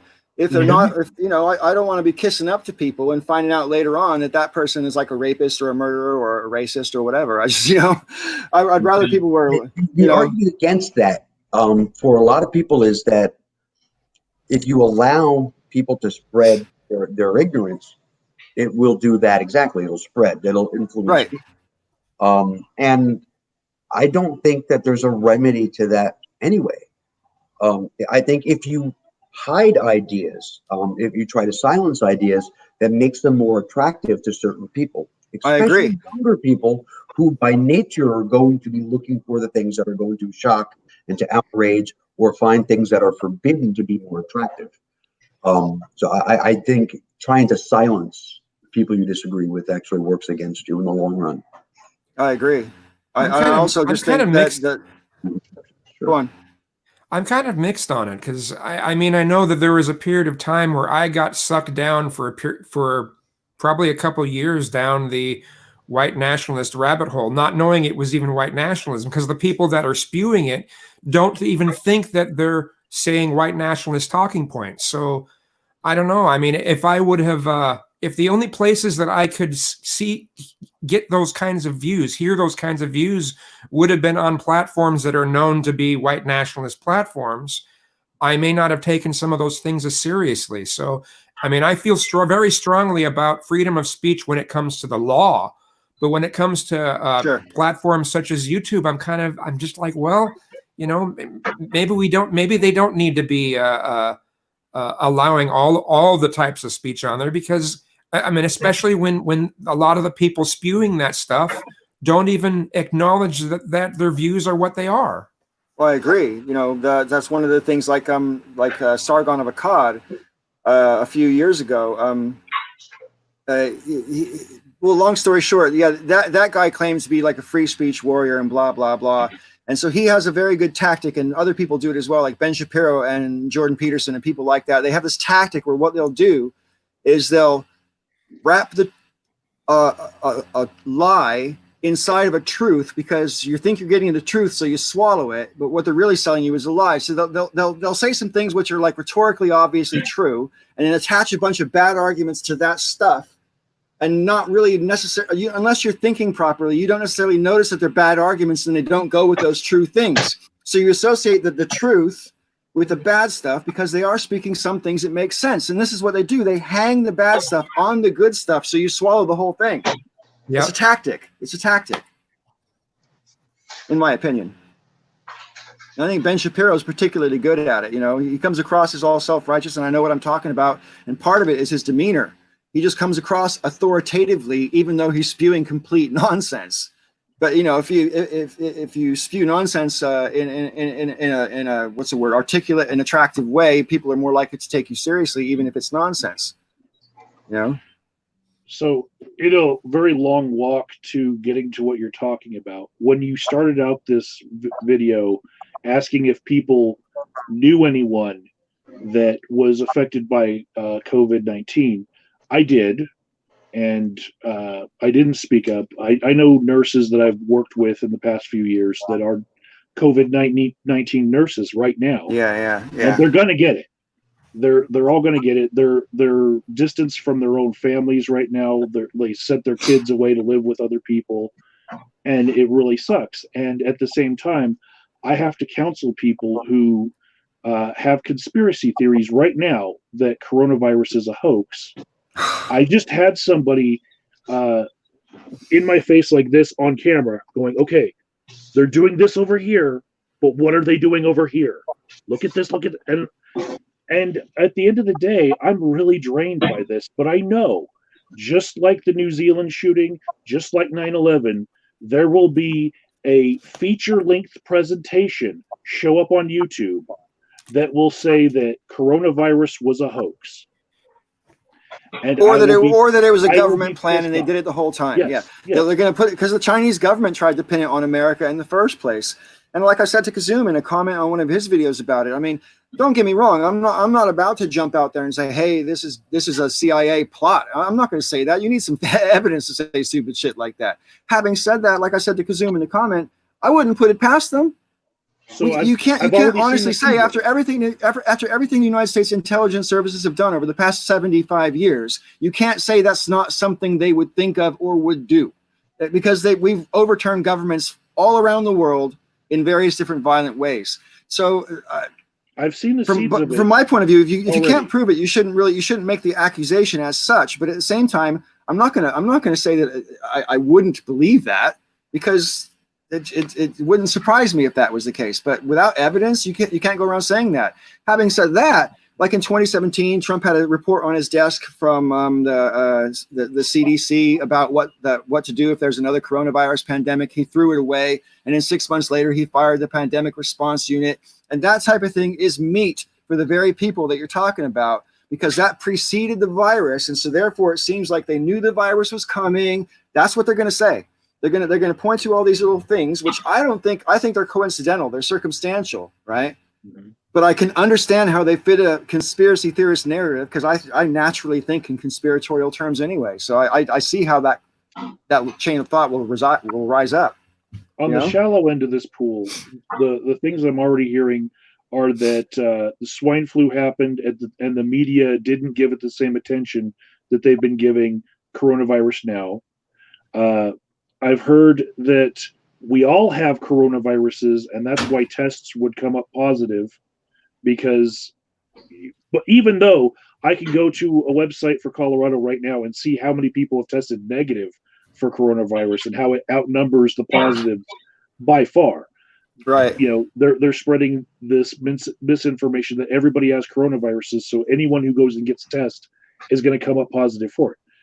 I could see the seeds of it bubbling up right now, and when it comes to something like a feature-length thing like Loose Change for 9/11, right, I'm going to be pissed off, and I'm going to have to deal with people one-on-one with this ignorance, and keep a smile on my face. The ones that are going to say that it was made in a lab. I mean, at least with them, there's precedent for it. There is the air of possibility that they would be right, with absolutely no evidence to support it, though. But I mean, at least there's precedent behind it, and we all know that there are countries in the world, U.S. being one of them, that does research in biological weapons. In the 1970s, the Soviet Union weaponized anthrax. So I mean, it's the building in Wuhan, in Wuhan that's basically their version of the CDC. Their logo looking just like the Umbrella Corporation, only with a different color. It's teal instead of red. That's going to play into this. I'm going to see that in this feature-length thing. I already the COVIDian thing. Yeah. So it's Traveler is an insurance company, isn't it? And they have the umbrella logo too. All connected. So one of the things that I think is going to happen as a result of this, and it's something I think they've been wanting to find a way to implement for probably at least 10 or more years, because technology's moved on a lot. But I think they're going to try to use this. One of the after effects that this will be, and they're going to try to sell this to us, is going to be to get rid of currency. I think you're going to try really hard to get rid of currency because they've been taking steps in that direction anyway. I don't know how far you guys are. I know when I went to America back in 2015, a lot of places when I had my my bank card, I couldn't just tap it. Where in this country, you've been tapping your card for 10 years now. You know, you don't have to put in a PIN number or anything. You just tap it, and the money comes out.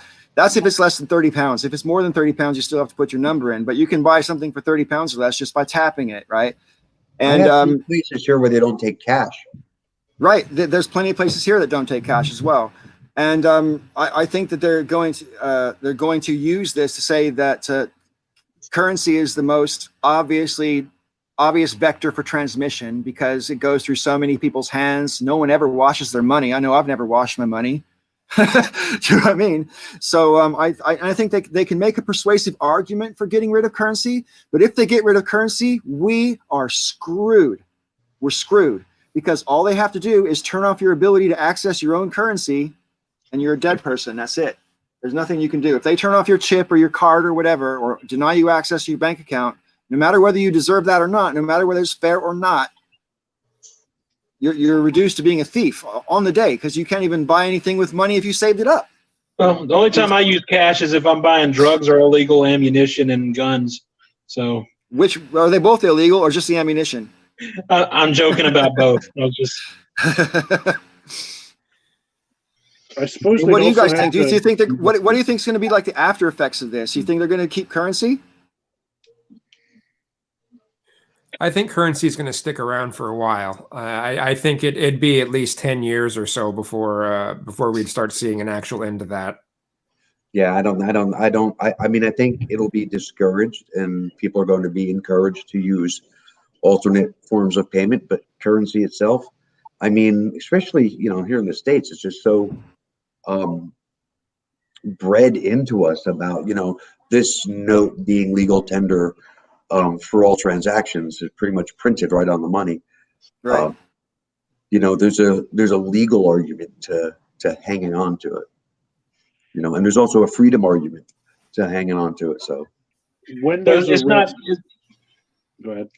It's not too much of a stretch of the imagination for me to think that the Fed would want to have their own digital currency and do away completely with what we've got now. No, I don't think it's a stretch of the imagination either. I mean, I think it would be difficult. I think there'd be a lot of pushback. When the risk, as there should be pushback as well. Yeah, I agree. Yeah. When the risk of them switching off your money happens, people will just keep money in different digital wallets with different digital currencies. They'll have some Ethereum or some Bitcoin that can't be turned off. Yeah. Well, I mean, it was super easy for FDR to tell American people to turn in their gold. So I don't know. It's probably easier than what we think. It's easy right now. I mean, most people are being quite obedient, which I'm glad they are for the virus reasons. But it just shows. I think it's an experiment that shows how obedient most people can be, even if it's not for their own good. Agreed. We're very prone to being conditioned, that's for sure, and that's true for children and adults, you know. But I like I said a while ago, I'm quite disturbed by the fact that people just like obey just like that. But on the other hand, I'm glad of it, you know, because like you said, it needs to happen right now. But I'd be lying if I said I was comfortable with it, you know. I don't want to lose my liberty either, and I'm really feeling kind of like first world problems here because recently I basically fallen for this chick and she lives in America and we're like just trying to get it together, and I was supposed to go see her in Colorado like a week and a half ago, and that's obviously been canceled. Now I was supposed to go to America in May, and that's been canceled as well. And so it's just like I finally got to this point where I'm like, okay, I'm ready to live the rest of my life. Yay! Oh, now poor me, but it's not poor me because people are dropping like flies. You know what I mean? I'm still lucky as hell, but it's just to me, it's like one of those ironic things. It's like, why now? Well, the truth is, there's no good time for what's happening now. So. Yeah, I've known people who recently had to get a wedding finished through this crisis. One who had the officiant on a cell phone was streaming back to her home country, and she had to translate for her officiant herself so that people in another country could understand what was going on. And Wow. Actually only having 4 people instead of what at the time that she was like having to make concessions, the president said anything over 50 people. Right. You know, that it progressively got less and less. And then when he said 10, she was like, oh shit, just we're just going digital now. Well, what's happening to funerals right now? Has anybody experienced that yet? I haven't. I just walked my dog in a cemetery, and I saw 3 funerals going on, and they didn't look that social distanced from each other, you know, but it's a one-off thing.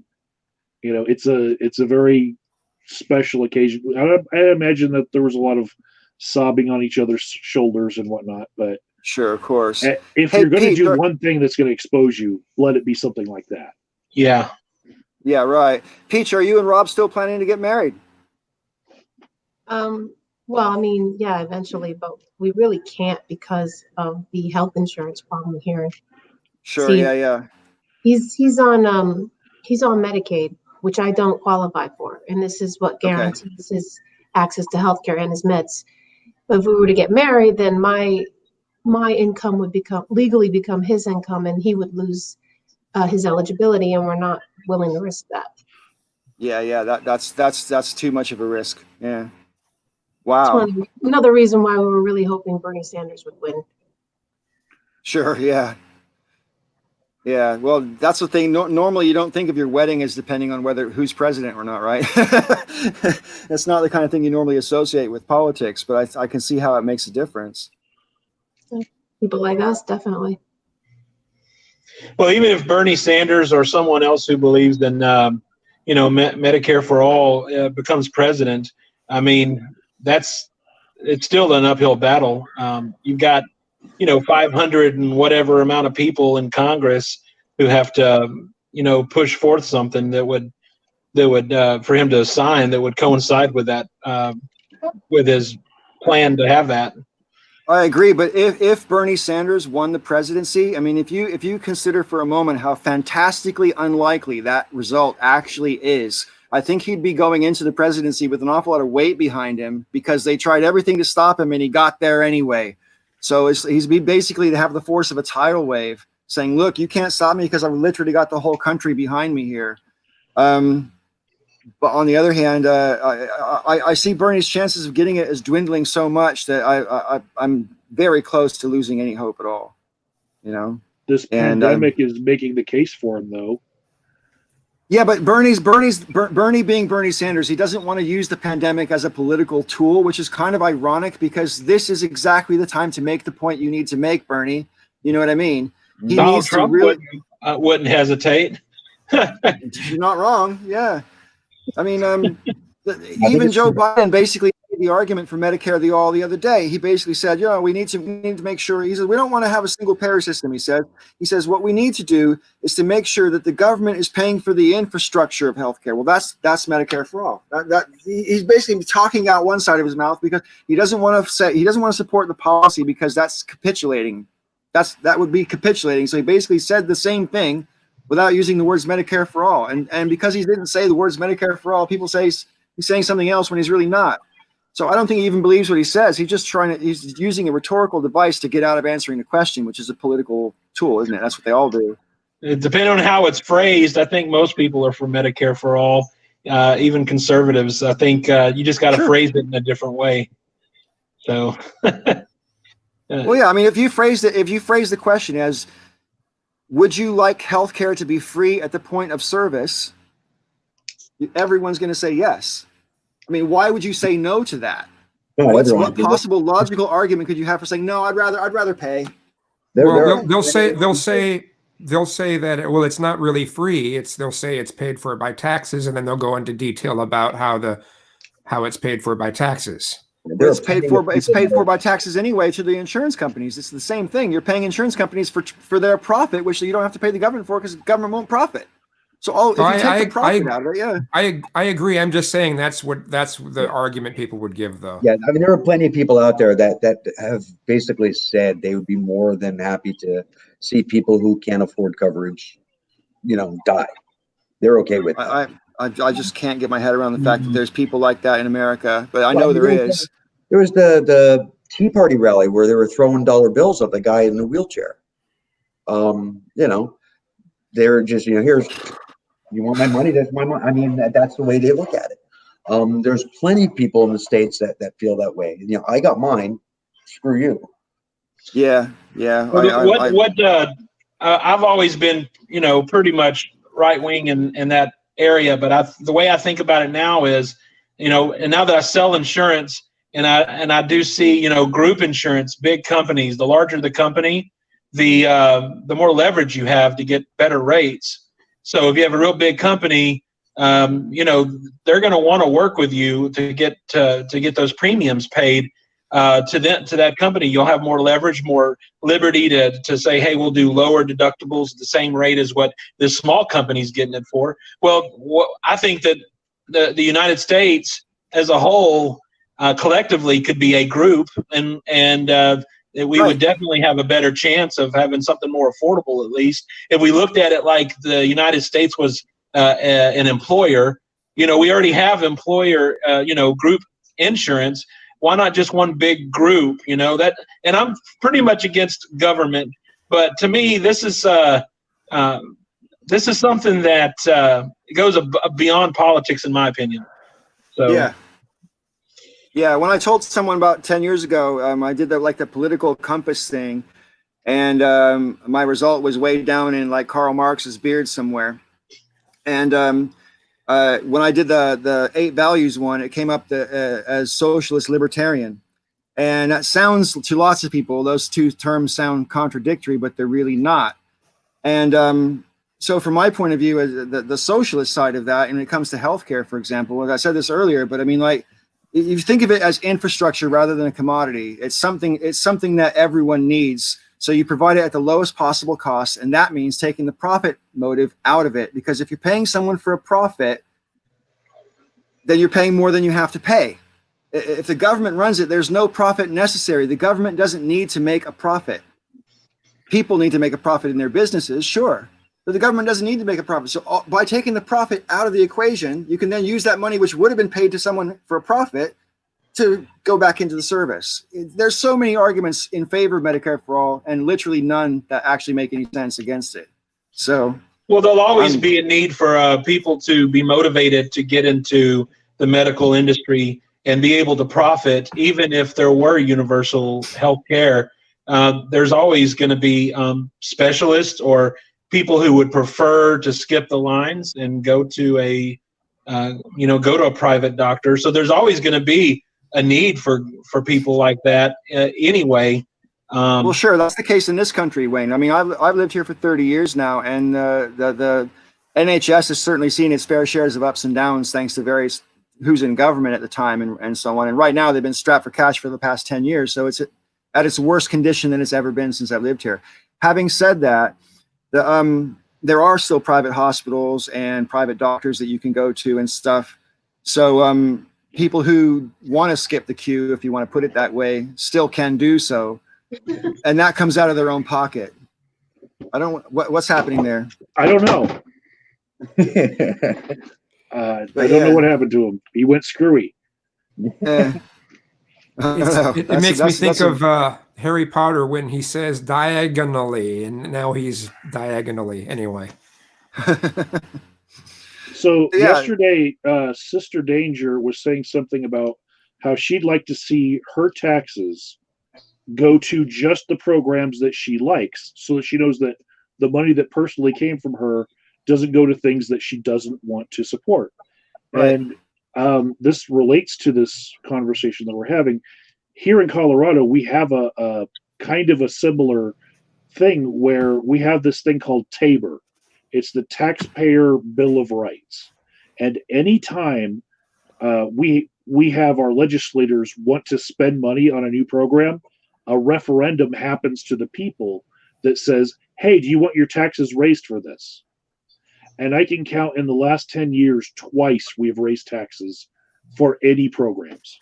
Right. What once was, it was tied to the legalization of cannabis.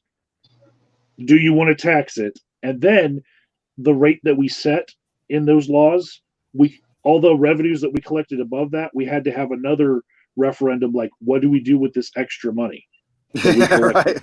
Do we give it back to the businesses, or do we spend it on something? But then the second time was actually public transportation. People actually voted for extra money for the buses. But everything else has been voted down because it's worded, your taxes are going to be raised by this much percent if you vote yes for this. Right. And so we have this psychological manipulation happening that was set in place by TABOR, which the Republicans pushed. But now basically we have a no new taxes community, and we're left leaning. But still, people are being manipulated into thinking every time they're thinking, my taxes are going up if I vote yes. Well, that's what they did to, going back to Bernie Sanders, that's what they did to Bernie every night on the news. Mm-hmm. They're like, Bernie Sanders proposals are going to make your taxes go up. Yeah, but at the same time, it's also, you're not going to have to pay for insurance for your employer anymore either. Right. So it ends up at like worst case scenario, pretty much for most people would be a wash. For a lot of people, it would be less money they'd be spending. But they never talked about that. They just said your taxes will go up. And last night, well, for me, it was just earlier because I was watching it today, but Brock last night was talking about how he distrusts the government. And I distrust the government too, but I also think that there are some things that only the government can do. There are some things that are big that only the government can tackle, and I think healthcare is one of them. Yeah, healthcare, the military, building roads, things like that. Mm-hmm. So I also think that if you're at a certain tax bracket where your deductions actually don't make the standard deduction, they do make it past the standard deduction, you're actually in this type of class of people where you actually do get to donate money to things that you think the government should be giving more money to, that are nonprofits, and then you're filling up their little temperature things, just like Sister Danger said. It's just for the poor people that we don't have that. The rich people have that. When I was in the Army, I was actually forced, highly encouraged at the time, to donate to the Combined Federal Campaign. And they had this book of 500 different things you could give money to. And if we all did it, then we get a little ribbon on our pennant as we're marching, right? So when I looked through this book, the thing that I decided to give my money to was helper monkeys for handicapped people, because I thought it looked strange, right? And I was just trying to make a little political point within my little system. If you're going to make me give money to something, helper monkeys. And then one year I gave to SETI at home because they were on the list. And so I was just picking the weirdest things to give money to. But I realized at the time I was in the military, and you got to spend money on the military. I was in it. Right. I had a paycheck coming from it. And yet I was like, well, if you're going to give me the choice of where my money's going to go, helper monkeys. Fuck you. I like the idea of hypothecating taxes, but I also think there's certain things that wouldn't get any money. So you do have to sort of spread money around a bit better. I just object to the inflated military budget that the United States has is my main issue with it, because like I said last night, I totally understand Americans objecting to taxes because they don't see the personal benefit in their personal lives very much, unless they're like pouring on programs, which the government has. You're at the mercy of the government cutting your program at any minute, and then you're really well aware of how much it matters who's in government. But like, yeah, I think, fuck, I lost my train of thought. Okay. It just literally fell out. I feel like I'm on ketamine or something. I just like, I was in the middle of a sentence and it just went, gone. Sorry. You went Biden on us, huh? I did. Yeah, I had a Biden. I like that. I'm going to use that case. I did a Biden. Oh, no. I did a Biden. So does anybody actually know anyone who actually really does like Biden? I follow a few people on Twitter who are like devoted Biden fans, which I find. Huh? I don't know anybody personally who's big on Biden. No. What about you, Kazoom? You mix all sorts of people. No. But no, not personally. I really think that and believe me, this is not wishful thinking, or I really don't care who's the next president, but I think Trump's going to get a second term. That's just what I think is going to happen. Okay, hands up, everybody who thinks they're going to make some attempt to cancel the election, whether they succeed or not. Hands up, everybody thinks they're going to make some attempt. That won't fun. Or postpone it.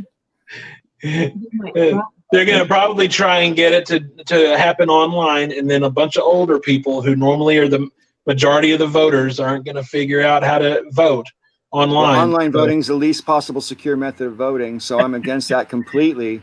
But I mean, like the GOP's release showed its feathers at the moment because obviously with all the things that are going on right now, they want it. A lot of people are pushing for all 50 states to have postal voting available come November.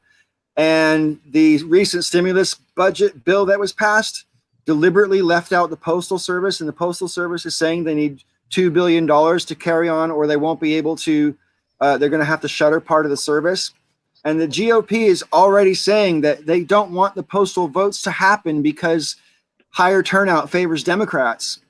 But the real reason, I said this in my comment to you, Kazoom, didn't I? The real reason they don't want it is because it's not just that it favors Democrats. They don't want it because they can't manipulate it. If it's all hard copies, you can't fake that. I mean, you can have fake ones, I suppose, in boxes. It's not entirely true. 2016, was it the 2016? Yeah, the 2016 election, there was a bunch of mail-in ballots that were found in giant bags in the back of a post office that were never counted. So someone just chucked them back there and never retrieved them. Yeah, I mean, there are ways, to make things go away. To make things sure, go sure, away. Yeah. If there are people in powerful enough positions in a state that they may feel swing in a direction opposite what the sitting administration would like, there are ways to make things happen. It's harder. It's easier to get caught. People can see you if you're walking out of the back of a post office with a giant bag on your back, or if there's a fire in the parking lot, whatever, it's easier to get caught, but sure, they can make anything happen they want.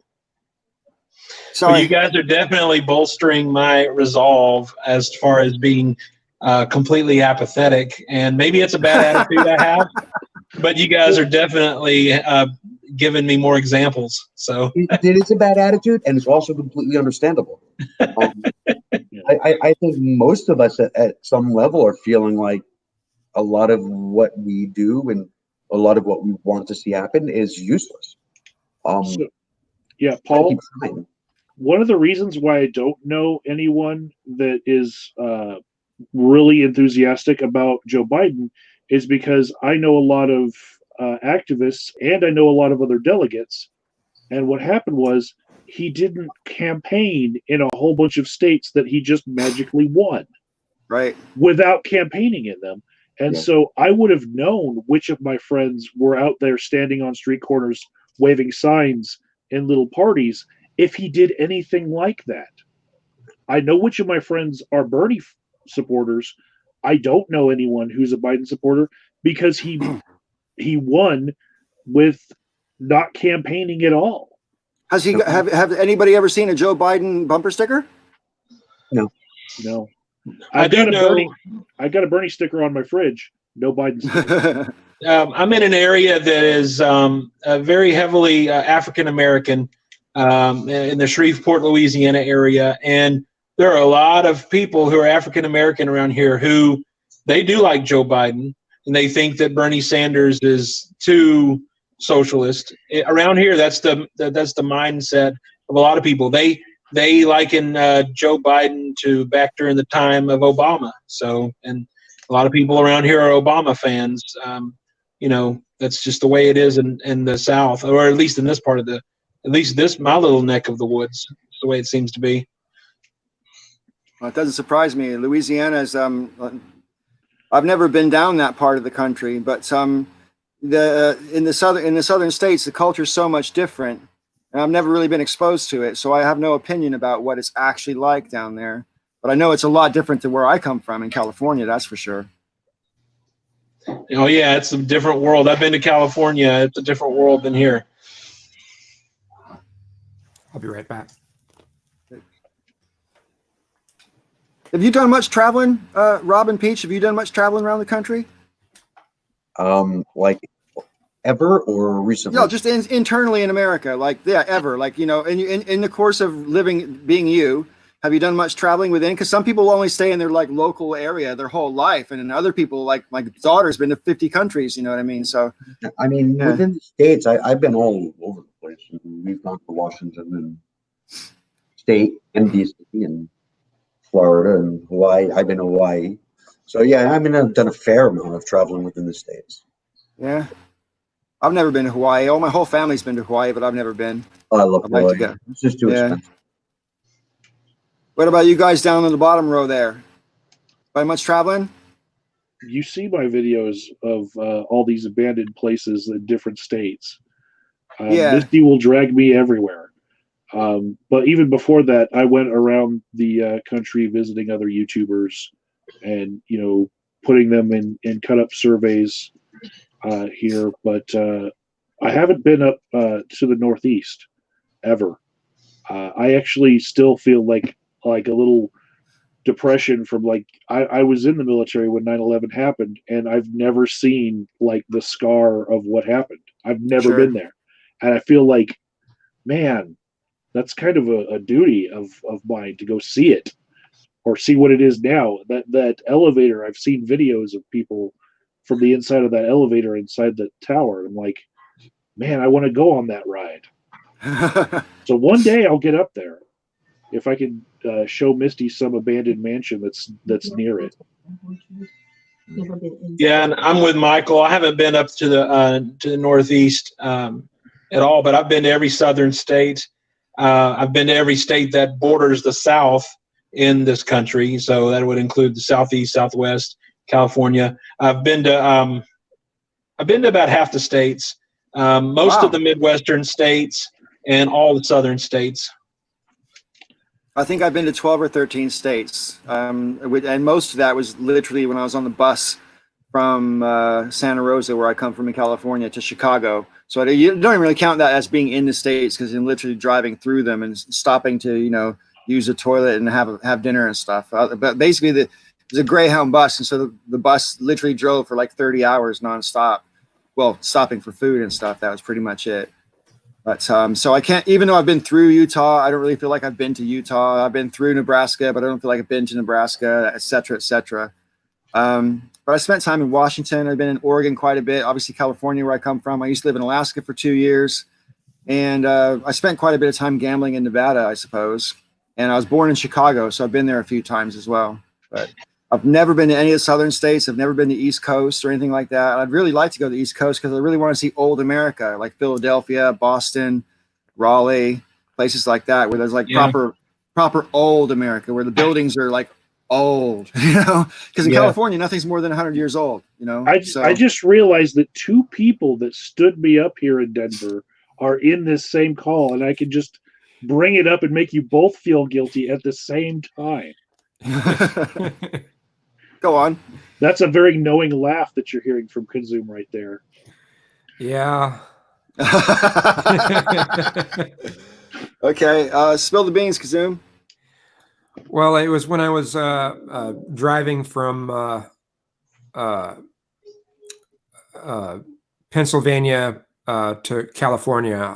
I had a chance of visiting with Agent of Doubt, and I didn't take it because it would make the trip take longer, and I only had so much money. So Fair enough. So then he drove through Denver, and he stopped to go see Josh, ZZZ Giant Awake, Right. and didn't stop to see me. Wow. I did invite Josh. but to my that chat, was by the way, that but he was didn't literally. He was literally on the way, though. It was just a stop. It was just with yours. I would have. Yeah. Oh, that's pretty funny. Because I was gonna visit Denver Michael is last nowhere week. in the middle between Pennsylvania It and wasn't. California. I didn't meet him in Denver. No, I'm in Denver. True. Yeah. Yeah, I was going to meet Michael last week when I was coming to Colorado, because obviously I was going to land in Denver and then go to Boulder, but just nothing for it with the virus and everything. And I don't know when I'm going to get there, but when I do get there, I'm probably going to end up staying for 6 months or more. So we'll definitely get together, Michael, at some point, probably later this year, if aviation ever comes back in any meaningful way. Man, when you're talking about old buildings, all I could think of is when I was in Shamokin, Pennsylvania. The building that I was in had in the basement, it had this. There was a coal room. You could open up the door, and they'd literally have this. If you went to the front of the building, there was this chute that they'd insert coal in, and you'd have this big coal room, and it was still filled with coal. Wow. And in the basement too, there was a shower just connected directly from the ceiling of the basement, and there was a drain in the bottom. So when people would come home from being in the coal mines, they could strip down and immediately shower, and it was kind of surreal. Sorry, I kind of. No, that's all right. No, don't apologize. I'm listening.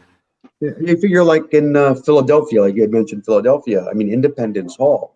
I mean, that's a building that they've been trying to maintain constantly, so it looks like it did. Sure. The Declaration of Independence. I mean, that building is probably close to 300 years old. Yeah, which is great. I mean, I've lived in houses in this country. The oldest house I've ever lived in Britain was built in 1749, right?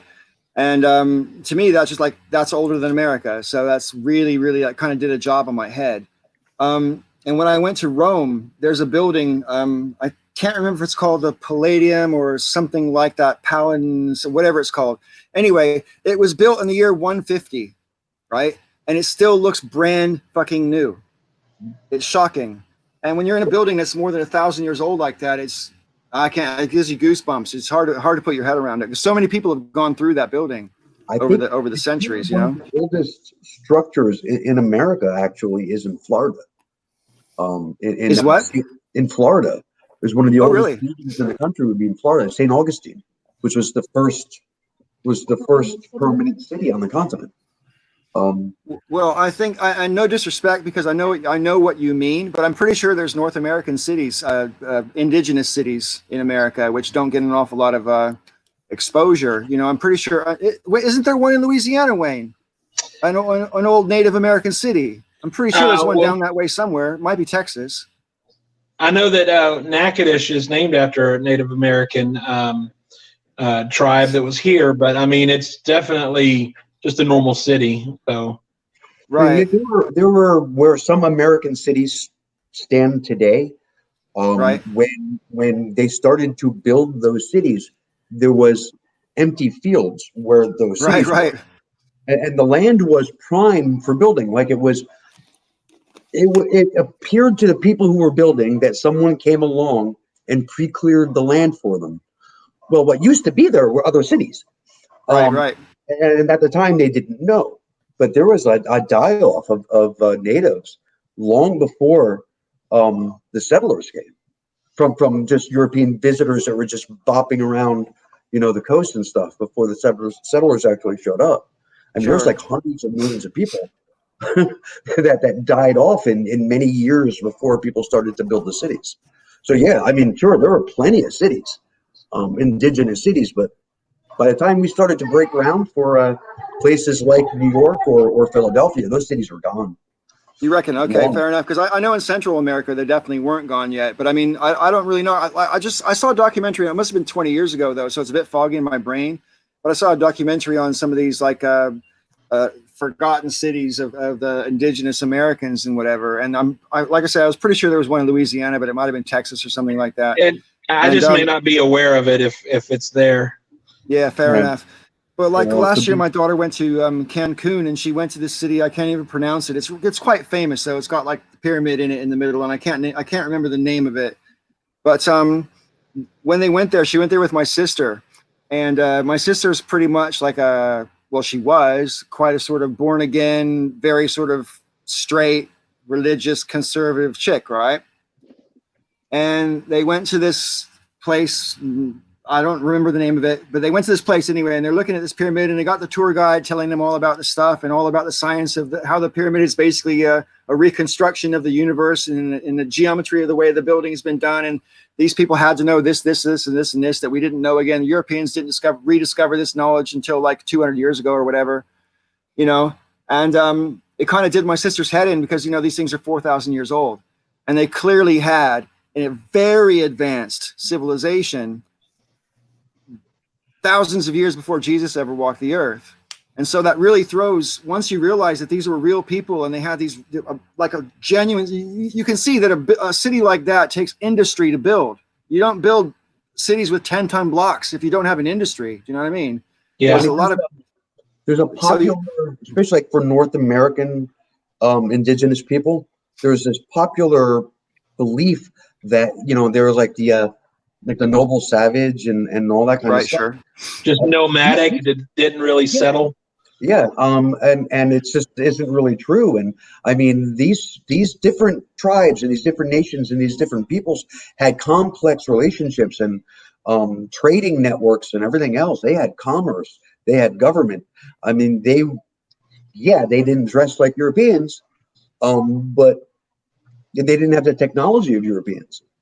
But the structures of their civilizations weren't all that different. Yeah, in the case of North American Indians that were in the United States, I mean, as far as I'm aware, anyway, none of those tribes had written language.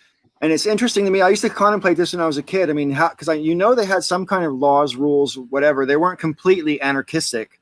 Having said that, if you don't have a written language, how do you enforce that, pass that on? You know what I mean? It's hard for me to wrap my head around. It's hard enough to get people to obey the law when you can show them what it is on a piece of paper. You know what I mean? So I find it an interesting thing to contemplate. I'm sure it was simplified. Probably, don't hurt anybody. If there's no victim, no crime. And to me, that sounds like a good idea. But do as you will and let it harm nobody, right? That kind of thing. Yeah. You know, there was. I mean. It was very family centric, I guess. I mean, it's just, you know, I mean, all that stuff is passed down. It was how you raised your kids. This is the way, you know, the world works. And it wasn't just them and it wasn't just other people. It was just like, it's all connected. Everything is all interconnected. So anything you do to the earth, you're doing to yourself. What you do to the least of those, you're also doing to yourself. You know, I mean, these are pretty basic universal ideas that we all kind of know to be true, but ignore. You know, like an injustice done to anyone is an injustice done to everyone. That's a good point. I want to pick up on that point. The woods had Kachitas, and so their stories were tied to the dolls. And so the Kachina makers had to go through a process where they had to learn the story of each doll as they learned the specific components of the doll that had to be there. And so each doll had a story, and so that's how they kept their culture going. But to be the Kachina maker, they had to know how to make each and every doll. Right. And it was like an apprenticeship program within their tribe. So like you have to learn the story as you make the doll, so that the whole thing is a package, and that helps learning, because learning is repetition, isn't it? So yeah, if you associate an action with the thought, I guess it makes it easier to retain, that kind of thing. Guys, I got to run. Yeah, no, Yeah, I think I've got to run too. It's like 11:30 here where I'm at. But I want to thank you guys all for coming in. It's especially nice to see you guys I haven't seen for quite a few years, and cool. stuff. So yeah, I want to wish everybody in the audience out there as well peace and joy, and thank you for coming along again. And yeah, let's call it a wrap. And just keep an eye on your Twitter. If I shoot you a link, come if you want. Don't come if you don't want. I'm not going to hassle anybody. All right? I need to send you a way to contact me easier, Paul, because I'm not really. Yeah. I'll send that to you. Okay, good. I appreciate that, Wayne. All right. All Bye-bye. right. Hey, Much have a love, good one, y'all. everyone. Yeah, peace and joy. Nice to see you guys.